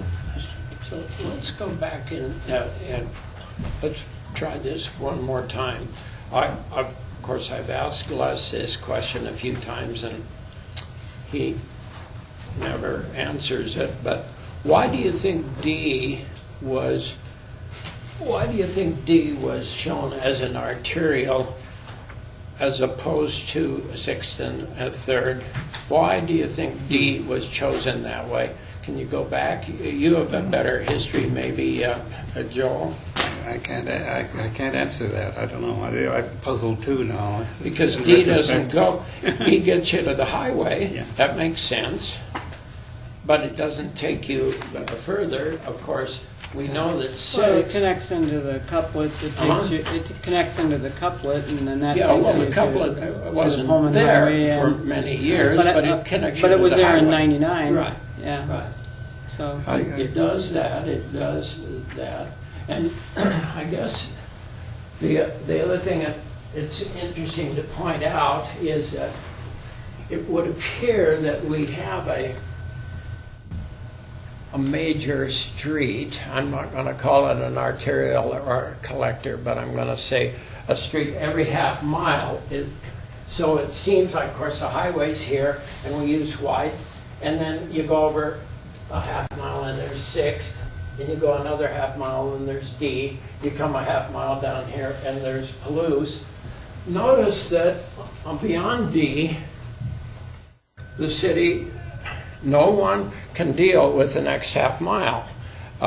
So as a planning agency, it seems like we're not that able to take the next, what's the next half mile? Well, of course, it's a rodeo. And then what's the next half mile? Well, the next half mile might be the next one that we really develop, and I don't know what that street is up there. Trail, isn't it? Yeah. David will love us. From heaven, he'll look down and say, we'll name a street for him. Well, anyway, I just point that out because the hole in Rodeo is... Yeah. So we have these issues that are... confront us, and I think probably part of it was just lack of, like you point out, lack of connectivity in this north area. I mean, we had all these subdivisions with really no plan to connect east-west. Right. And that would that be whole area was basically done without a plan. Planning. Yeah. In fact, there's no. I think it predates me on this commission, so. The house built right. Several houses right in the middle of Rodeo. I'm still reluctant about how to name 6th, 3rd, and D. I could name them collectors all. They seem to be. I don't think that we can say that D has more traffic than 6th. I don't think we can say that, though we've seen figures. And when we see the figures that the city actually has on their pieces of paper, sixth usually ends up with a little more. It's hard to imagine why then sixth gets listed in a different way than D does. You know, I could easily see all of the streets, all those streets through neighborhoods as collectors. Well, yeah, the problem I've had all along when I listened to the rationale just about the difference between collectors and arterials is it's kind of a hierarchy, and the hierarchy that Public Works recommends is because of the traffic count, but it doesn't really take into consideration the other criteria to classify as those streets in terms of they want to limit the number of access points. Well, 3rd Street, 6th Street, and to some degree D Street, though less, I think, are littered with access points. I mean, all along in the existing neighborhoods, they are absolutely filled with access points. And they go, it's where they go through existing neighborhoods. If they get extended, that's a different deal. It's a new street, it's new development around it, and things are planned differently. But that classification, I call it not really a change of classification, not really an upgrade, because I think it's kind of a downgrade in a way. Because I think inevitably, you can already start to feel on 3rd, quite frankly, it's great to have bike lanes, but taking parking off that street, and I'm a pedestrian most of the time, people are going so much faster because it opens up the visual corridor. And so I think we have to be careful how we treat these streets going through existing neighborhoods, no matter what we call them. I think they all need to come with mitigation efforts, that we have a corridor plan for each of them that shows how we're going to deal with the conflicts that are inevitable to realize all the aspirations in this plan. It's not just about moving vehicles. It's also about moving pedestrians, moving school kids, and so I think if we're going to forward this type of plan or give our seal of approval or whatever, I think it needs to come with qualifications that there be corridor plans for each of these streets, that they show how they're going to mitigate these conflicts and realize the aspirations that are stated in the plan. And that's the problem I'm having with it, or the dilemma that I have with changing the classifications, is it's just a name change without really a reinforcement of the qualities of neighborhood character, et cetera, that we talk about in the same chapter, and so and so when you look at, D Street's been an arterial for the longest, right? It's actually an arterial, but look what the junior high did, even though it's an arterial. We need that same treatment in front of the high school, in front of the 1912 center, all along 3rd Street, and probably multiple places on 6th, and that's why, rather than just telling them where it needs to be, I think we need to have studies done that show where they're going to do that type of mitigation. Because really, it's what, 1.1 miles? But it's 1.1 mile. I went on Google Earth from Mountain View Road to Washington. Okay, so whether you go 30 miles an hour or 25 miles an hour through that zone, whether you have a little bit of traffic calming, is it really going to make a big difference in your day if you live on the east side? And so it does make a big difference to the people who live in those neighborhoods or use those neighborhoods. And then we all use downtown, of course. So I think, I guess I can't support these changes or these changes in names unless we have it in accompaniment with some kind of corridor studies on each, or a bona fide corridor plan for each. So we aren't going in and mitigating after the fact, like the junior high did, essentially. It's part of the whole thing to begin with. That's my song and dance, I guess. Yeah. What I'm trying to understand is, what is the grant impact from changing from collector to arterial? None. There's no additional access to funds? They both qualify for grants. Les came and said they both qualify. Regardless of what you name it, it'll qualify. And traffic calming measures and speed limits can be set by the city regardless of what the designation is. Sure. So, yeah. So this is just kind of a guide then. I mean, it doesn't mean anything what we name it, right? Does it do you any benefit? It didn't hurt you? I couldn't figure out what the benefit is. And that's an excellent question, because that was my other question. Now, when I read the multimodal plan, it had been recommended that 3rd Street become a minor arterial, but the plan at that point, the 2014, said it hadn't been approved by the state yet. So has it now been approved by the state as designated as a minor arterial? Well, I think the approval of the state is submitting the functional classification maps, which hasn't been done since 2010. Okay, so that has not been done yet. Yeah. So who has the final say in this? I mean, we can make a recommendation as a commission, but it's council, right? Council is the one. So me and 3 others. Yeah. So I don't know. I understand everybody's concerns, but is it something? And I agree with you about traffic measures and traffic calming, and the multimodal plan has some pretty clear indications of what's going to happen to traffic in some of these areas with and without calming, or whatever you want to call that. But I guess, Walter, will council look to the P&Z for a recommendation? They won't look to us if we don't offer them something. In my opinion, the council would welcome a recommendation from P&Z. Okay. You can make no recommendation. You can make a recommendation. The council will be the ultimate arbiter of the final decision. We've been going for 30 or some years,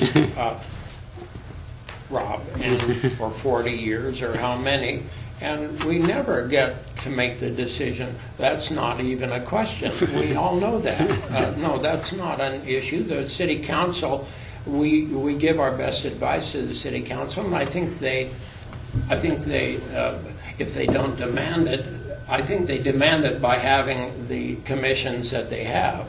So they say, we'd like help in making the decision. And of course, can they counter? We've had our moments on the city council, and we've been at odds. Rarely, actually. Rarely. Yeah, I would say in general, we've been. I think that's as it should be, Yeah. But because there's been so much up and downing about this, that's the thing that is rather, it's certainly, I wouldn't call it humorous, but it's a little strange that we don't know what these streets should be. Yeah. We can't, I mean, as I pointed out, in 1960, 6th Street was shown as a highway. It actually wrote highway on it. But we've seen two circumstances now where streets have changed when they start to carry a lot of traffic, and then conflicts arise, and then mitigation comes in afterwards, and people get upset. So I'm saying, why not plan the mitigation into if you're going to change a street, why not plan it into it with the mitigation?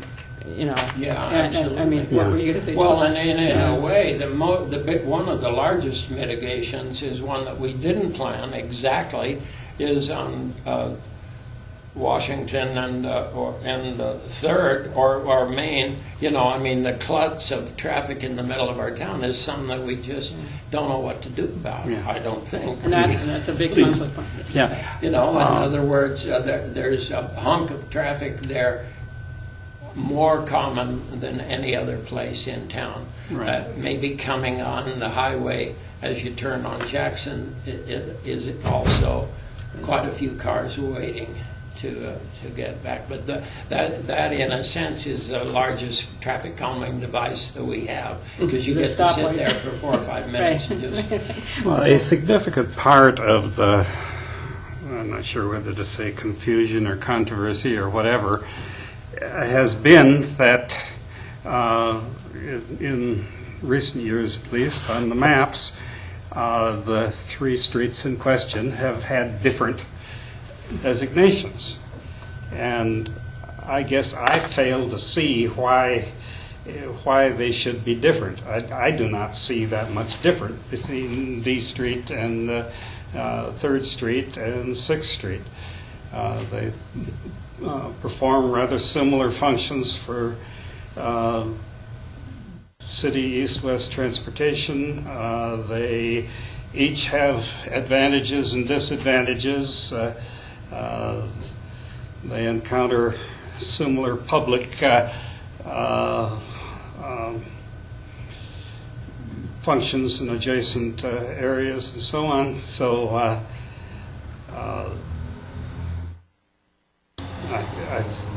I guess I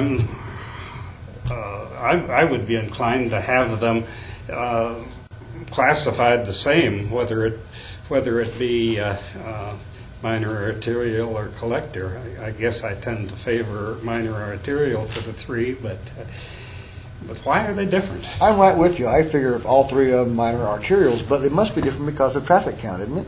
They've got traffic count, they've got the data, so isn't that what they're basing this on? Well, I think a lot of it goes, traffic counts factor into a lot of that. I mean, but they are pretty similar. I mean, as far they as are, yeah. The traffic. But that's what I'm asking. 3rd Street's the least. What is the call, and why are they calling, two of them minor, and why are they not calling? Well, we give examples of the standard trip, vehicle trips per day within the different designations, and usually there's a hierarchy. But I think they all fall within the minor arterial. So I mean, there's some overlap there. It's not necessarily you hit 10,000 and then all of a sudden you're automatically. I mean, there's overlap in the numbers they give, for example, in the comp plan. So, it seems to me that that there's really no functional concrete difference between calling them a minor arterial or a collector. I mean, in practice. What does it do to property values? Well, the street if section you live on an arterial instead of a collector the street section's exactly the same. But then again, these are new street sections. There's no way that we can fit a new street section down that road unless we buy up everybody's front yards. Well, I mean, the only difference I see is sort of a PR reaction between it's an arterial or it's a collector. But I mean, it really seems like in concrete terms, they're going to function the same. And a much bigger problem is, like Wendy was saying, is that it doesn't matter if you call it a collector or an arterial. What's important is that it's a major street running through the middle of a residential neighborhood. Yeah. And so I find it kind of mostly irrelevant if you name them a collector or an arterial. I think that they're similar enough that it makes sense to me that they all be the same. I would think it would make to some degree, economic difference. I don't have direct proof of this, but you look at what the other part of A Street, the west part of A Street, has gone through in the last 20 years, and property values, I'm sure, have taken a hit along that stretch, because it's perceived, if you're a real estate agent promoting a piece of property on an arterial, it's not a great thing when you're a resident. So I do see maybe a problem with that. And I agree with you, the standards don't really seem all that different to me, except for a few more cars. But, my big concern, and again, is just traffic calming, no matter what we call it. And I'm behind 100% on that. I think that is actually a much more important issue than what you actually name these things, is that I think there should be a definite plan for how we're going to deal with these being a major street that you're trying to move people through as efficiently as you can, mitigated, or with the fact that they're in a residential neighborhood for the most part, mitigated. How are you gonna make those two work? And I agree with Wendy that I think it would be a really good idea to have some idea of how we're going to make this work. It is. I think it's true. And I didn't bring it with me tonight. But the intermodal, the plan, the big plan that we bought, they talked about various ways to look at the street with traffic calming, and they paid homage to traffic calming And I think we need to do more than pay homage to it. I think it's really important. I think we've now seen really elegant examples, both at the junior high and too at the university, where those traffic calming devices really do slow you down. You want to go slow by there and when you have and big smell the waves of roses. exchange And of pedestrians, you know that people are going to they be take that popping forever. across the street on those Right. on a regular basis, and so you're Right. looking very carefully, and it does identify them. And at the same time, I have to just remind you, as I come to this meeting, I go by the park, and there's a sign at East City Park, 30 miles per hour. You've got to be kidding me.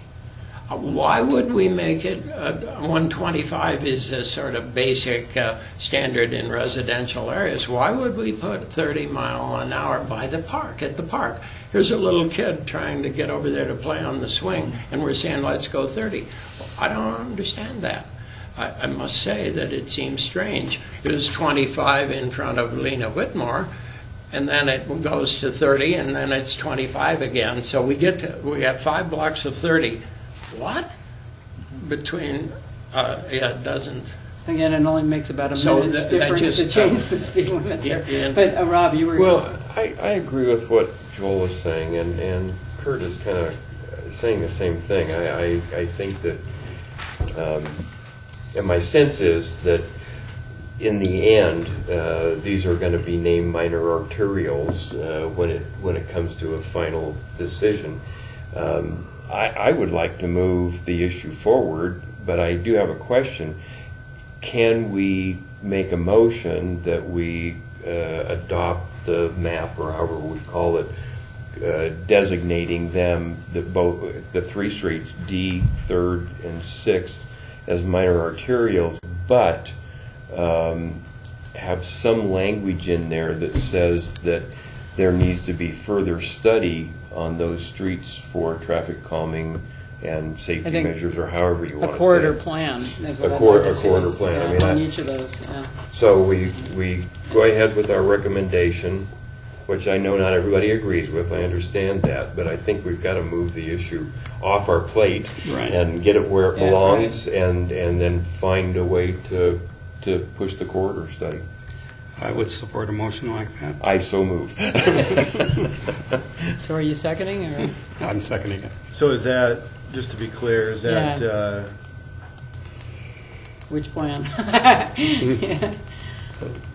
Is that Transportation Commission's recommended plan? So this one that we've got on the screen?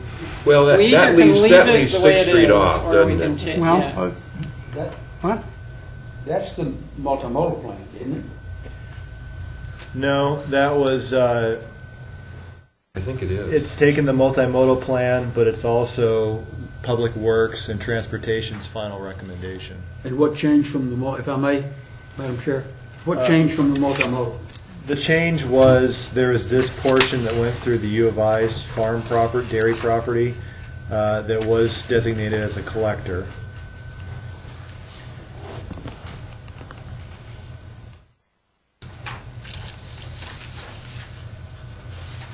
And I believe Palouse River Drive was changed as well. I'd have to pull up the more recent version. It wasn't the one that I showed on the screen for the... The multimodal plan had Palouse River Drive west of this. This is off the motion, though. I mean, you've got a motion. This is what Les and Transportation had developed after the multimodal as their preferred. So this was, you don't have the quadrants anymore as far as the ring road.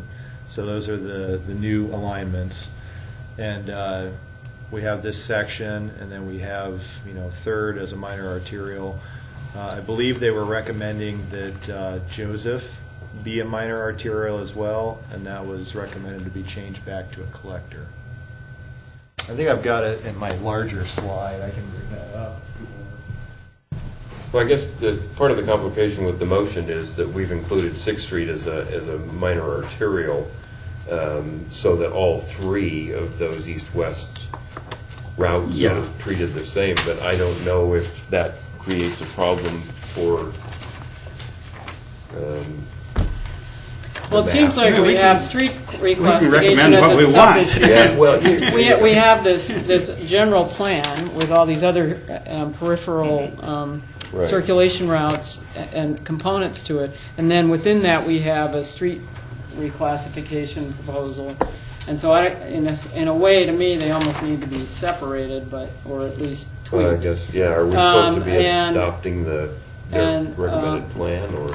Yeah, I mean, what are we really You're voting right, on? it is different from the, it is Yeah, different. see, from I the think we just multimodal. vote on the recommended plan, and then this, the safety issue, I think that's a whole different, So, Mike, do they need to I mean, work? don't you do a whole different ball, whole different Well, I just segment? can't, I have a hard time accepting a reclassification of a street through You need a to just explain to them what the well-established what the basis to this neighborhoods is. that have multiple conflicts around them and don't meet They the work. standards unless there's a qualifier that says that it's accompanied with a corridor study plan for mitigation. I mean, that's this- all I'm asking for. This is the. Yeah, I agree. I agree. Yep.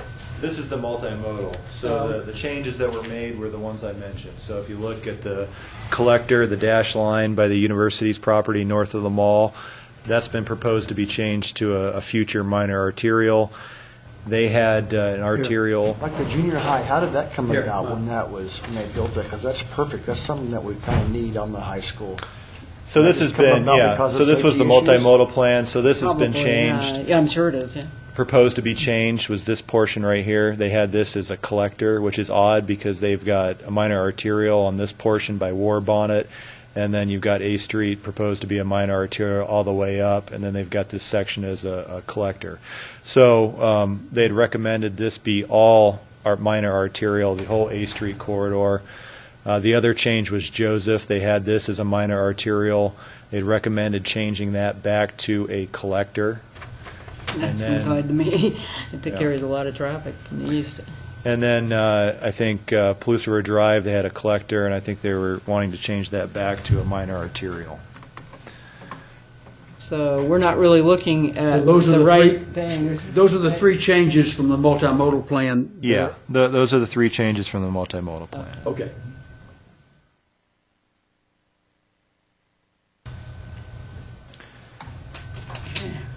So that would be their current recommendation right there. So once again, the changes, that's back to a collector on Joseph, back to a minor arterial. That's changed from a collector to a minor arterial. But the rest should be all the same. And then just the alternate bypasses are just using existing roads. Do you know what their rationale was for changing Joseph back to a collector? Because it seems really similar in circumstance. You know, it's collecting a lot of traffic from development in the county. Well, yeah, White Avenue is the primary Okay. arterial in that area, and so Okay. that was the rationale. Okay. Yeah. I thought it might be the ball fields were part of it. but- And they left D, third, and sixth as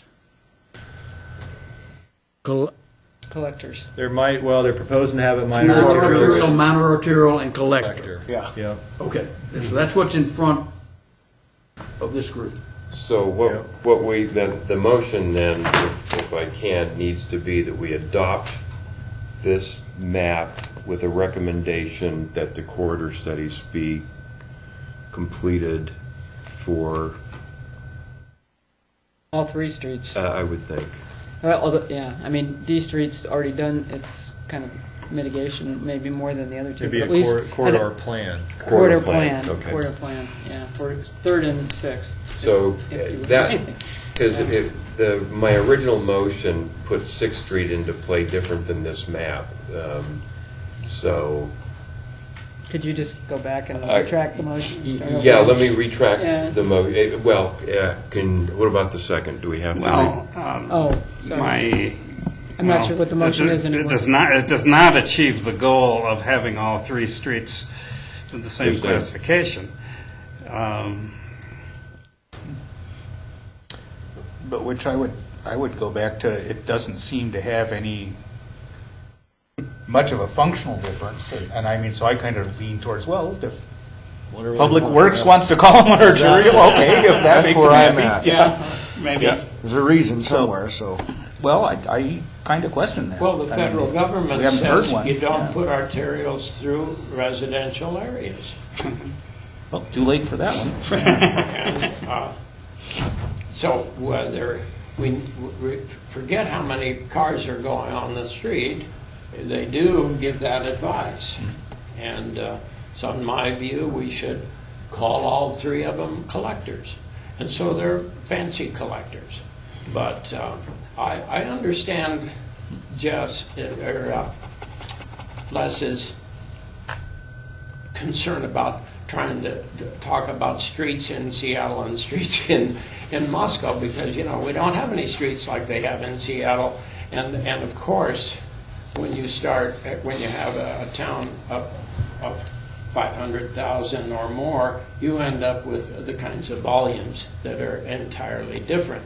And so in that sense, you know, he's certainly right that we can't produce those kinds of traffic. The only thing that comes close to that kind of traffic is the highway and on Highway 8 with 15,000 cars. Getting back to Emotion. our task, it is the task that we either adopt or recommend adoption or recommend that the map as presented not be adopted. I mean, isn't that kind of where, is that what we're Or down modified. to? Or modified, okay. You just ask for it, all three are, just ask for what you want. So we're back to the original motion in second, where we're saying our recommendation is that D, third, and sixth all be designated as minor arterials with a recommendation that a corridor plan be undertaken For third and sixth. for third and sixth. That's what Well, maybe all three, I don't know. My second still stands then. Well, D's already done, but, yeah. Well, one part of D is done, but. One part's done. One part C. So maybe we should include D in it. if you don't mind. No, Okay, let's yeah. do it. Okay. Which maybe the plan comes back and says, yeah, we got it. So- Well, they might, yeah. Yeah. Okay, if Joel's good with it, I'm good with it. Okay, well, if I may, Yes. I'm extremely reluctant to complicate it further, but do you want to put east-west parameters on your motion? East-west parameters. For How six. far? Oh, sorry. Yeah, Good point. good I note point. that, I think through downtown. Through the highway. Yeah, the mountain. I'm just asking, Where they connect to do the you want highways. to? Yeah, through the couplet. between North and Mountain View. between downtown and Mountain View. Mountain View. perimeter. Good idea. Yeah. So between the west side So of Jackson, downtown. Jackson and Yeah, Mountain View. yeah, Jackson and Mountain View. Yeah. Okay, I'm good with that. Okay. So, all in favor? Aye. Aye. Nay. Yeah, I'm still conflicted because I'd like to see them stay our collectors in terminology, but I guess I can support it too. So. We're probably going to have to help you with this, huh, Ann? Yes. Yeah. Yeah, one nay. Okay. So where are we now? Well, I think we're done with the comp plan. Okay. Oh, so what's the agenda now? Item 6, proposed amendment to the sign code.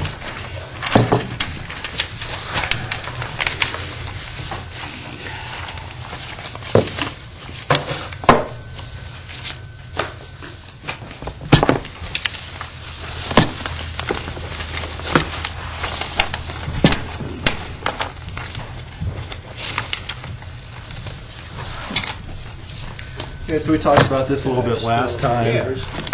This was, What do you need? for those who weren't here, we run into an issue with some of the buildings downtown, primarily Gridman's new medical office building. We've got this kind of cap on the amount of signage in the downtown area. Usually depending upon what zoning district properties are within, there'll be a certain amount of signage that's allowed, and it's usually just dictated by the type of sign. But for downtown and then some of the residential zones, we have this cap. And so you end up with maybe some of these smaller properties that never run into the issue.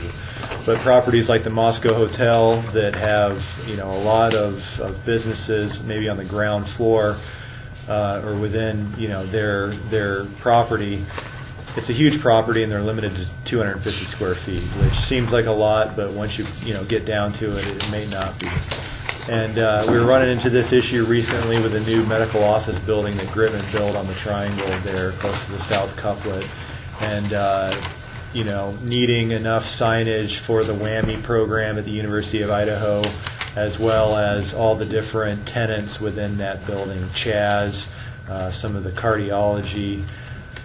And so we were looking at, pretty much striking the 250 square foot limitation and just letting the amount of signage be dictated by the specific type of sign, which is like pretty much all the other commercial zones that we have. So this was the fairly simple amendment, but once you start getting into zoning code issues, all of a sudden it starts ballooning on you, and you're looking at other zones. We've had an issue over the years with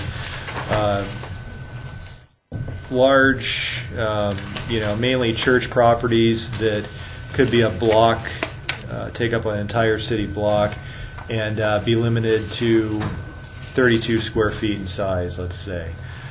So what we've done is what we had, originally proposed, maybe going through a conditional use permit in order to go above that requirement. And I had taken a little bit of a glance at some of the other jurisdictions and how they regulate, and this is primarily for institutional or civic uses within residential zones. So we don't want to ruin the character of a residential area, but you do have, neighborhood community centers, churches, schools, things of that nature that show up in residential areas. And so you want to be cognizant of the signage, but oftentimes these are on really large pieces of property. And so just did a quick glance at some other jurisdictions, looking at kind of in these residential zones, the typical size of a freestanding sign. Coeur d'Alene really ranged from 32 to 64 square feet. Sandpoint, it wasn't specified. McCall, they didn't specify. Twin Falls was 60 square feet. Lewiston was 32 square feet. And Pullman didn't specify. They just had their requirement here. Typical height was fairly common. It ranged between 8 to 12 feet in height for freestanding signs. And then looking at the total sign area, none of these really had it dictated the way we do, where you just have this cap and it's just either, like downtown, 250 square foot per lot.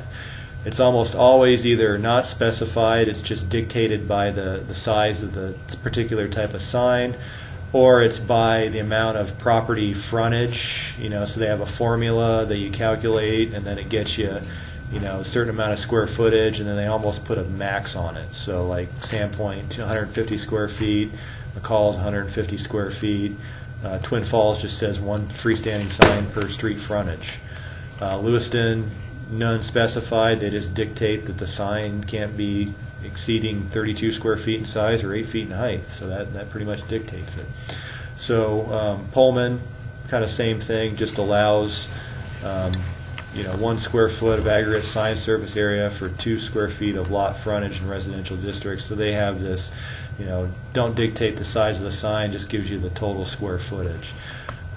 So they really vary, but there's kind of 2 different categories there. So we're looking at R4, which is multifamily, residential office, and neighborhood business.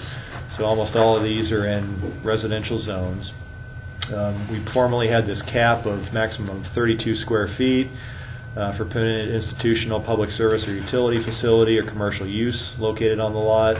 Has to be compatible with the neighborhood.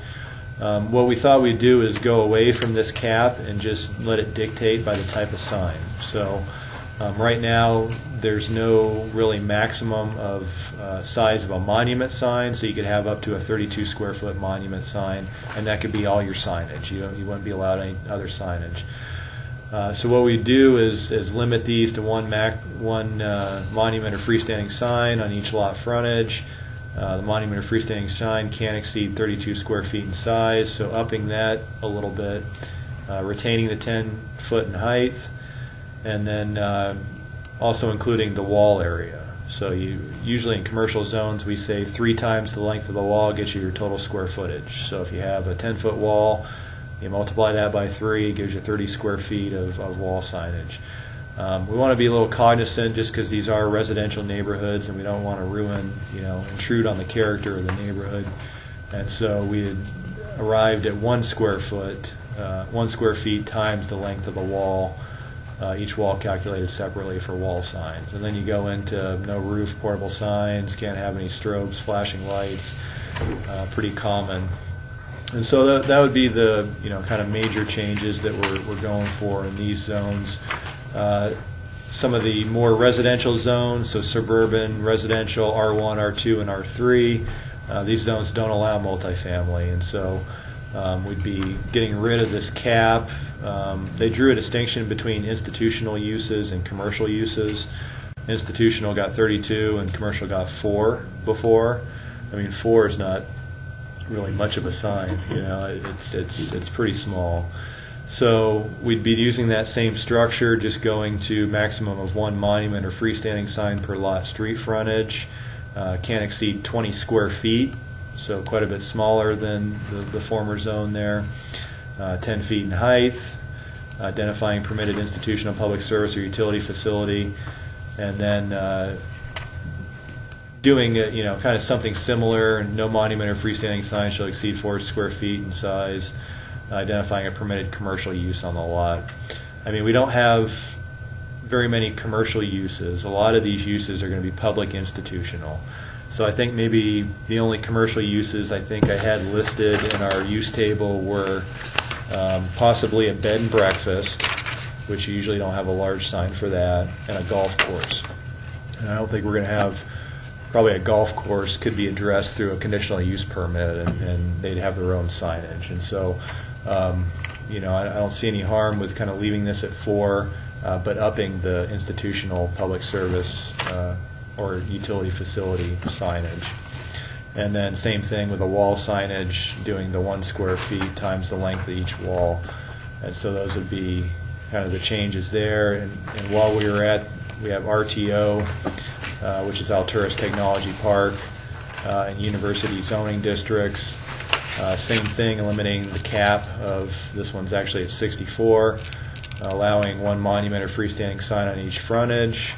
The monument or freestanding sign, we'd be proposing to double that from what the last zone we looked at, up to 64, 10 feet in height still, and then just including the same language about the wall signage within this zone. So that's really what we come up with, in order to address a lot of these institutional uses that are on large lots in residential areas, and give them a little bit more flexibility as to advertising for whatever use they have there, but still keeping it at a neighborhood scale and controlling the sign of the size of the sign. So that's what we had come up with. Good.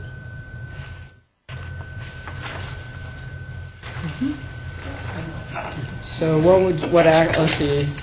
This will just be wrapped up in the use table ordinance. Okay. So we'll just put that in ordinance form. Now that we've pretty much exhausted that ordinance, hopefully we'll get it here from legal in the next meeting or so, and we'll be able to move that forward. But it's turned into a pretty big amendment. So. Well, these changes look good to me. Yeah. Any other comments? I agree. Good. Yeah. Okay. Are we? Oh, there's one last thing, which is that we have. I think Ann has posted our shared reading. When did you want to? I'm going to not be here. I'm going to be in Spain for our next meeting. I don't know. Sorry, I have a conference there. It's pretty long. So maybe we give a couple meetings and then discuss it. Maybe the meeting afterwards. Okay. Yeah, that's the urban. Good. Yeah. So I look at it in October. the other day. Okay. Yeah. Sounds good. So you're not going to be here for the... I'm not going to be here, so you're in charge. So if you're that going to would be be here. the 27th? I am here. Okay. 27th, I think I'm going to miss too. Okay. I'm on my way to Vermont. And Nels, are you going to be down in Idaho Heritage Conference then? No, that's next week. I'm in Boise, so Okay. I'll be here on, if you're here on the 23rd, 4th, Okay. 7th, yeah.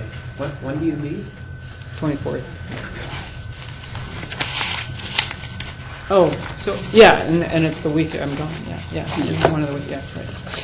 So, okay, I guess we're adjourned. Thank you. Thank That you. was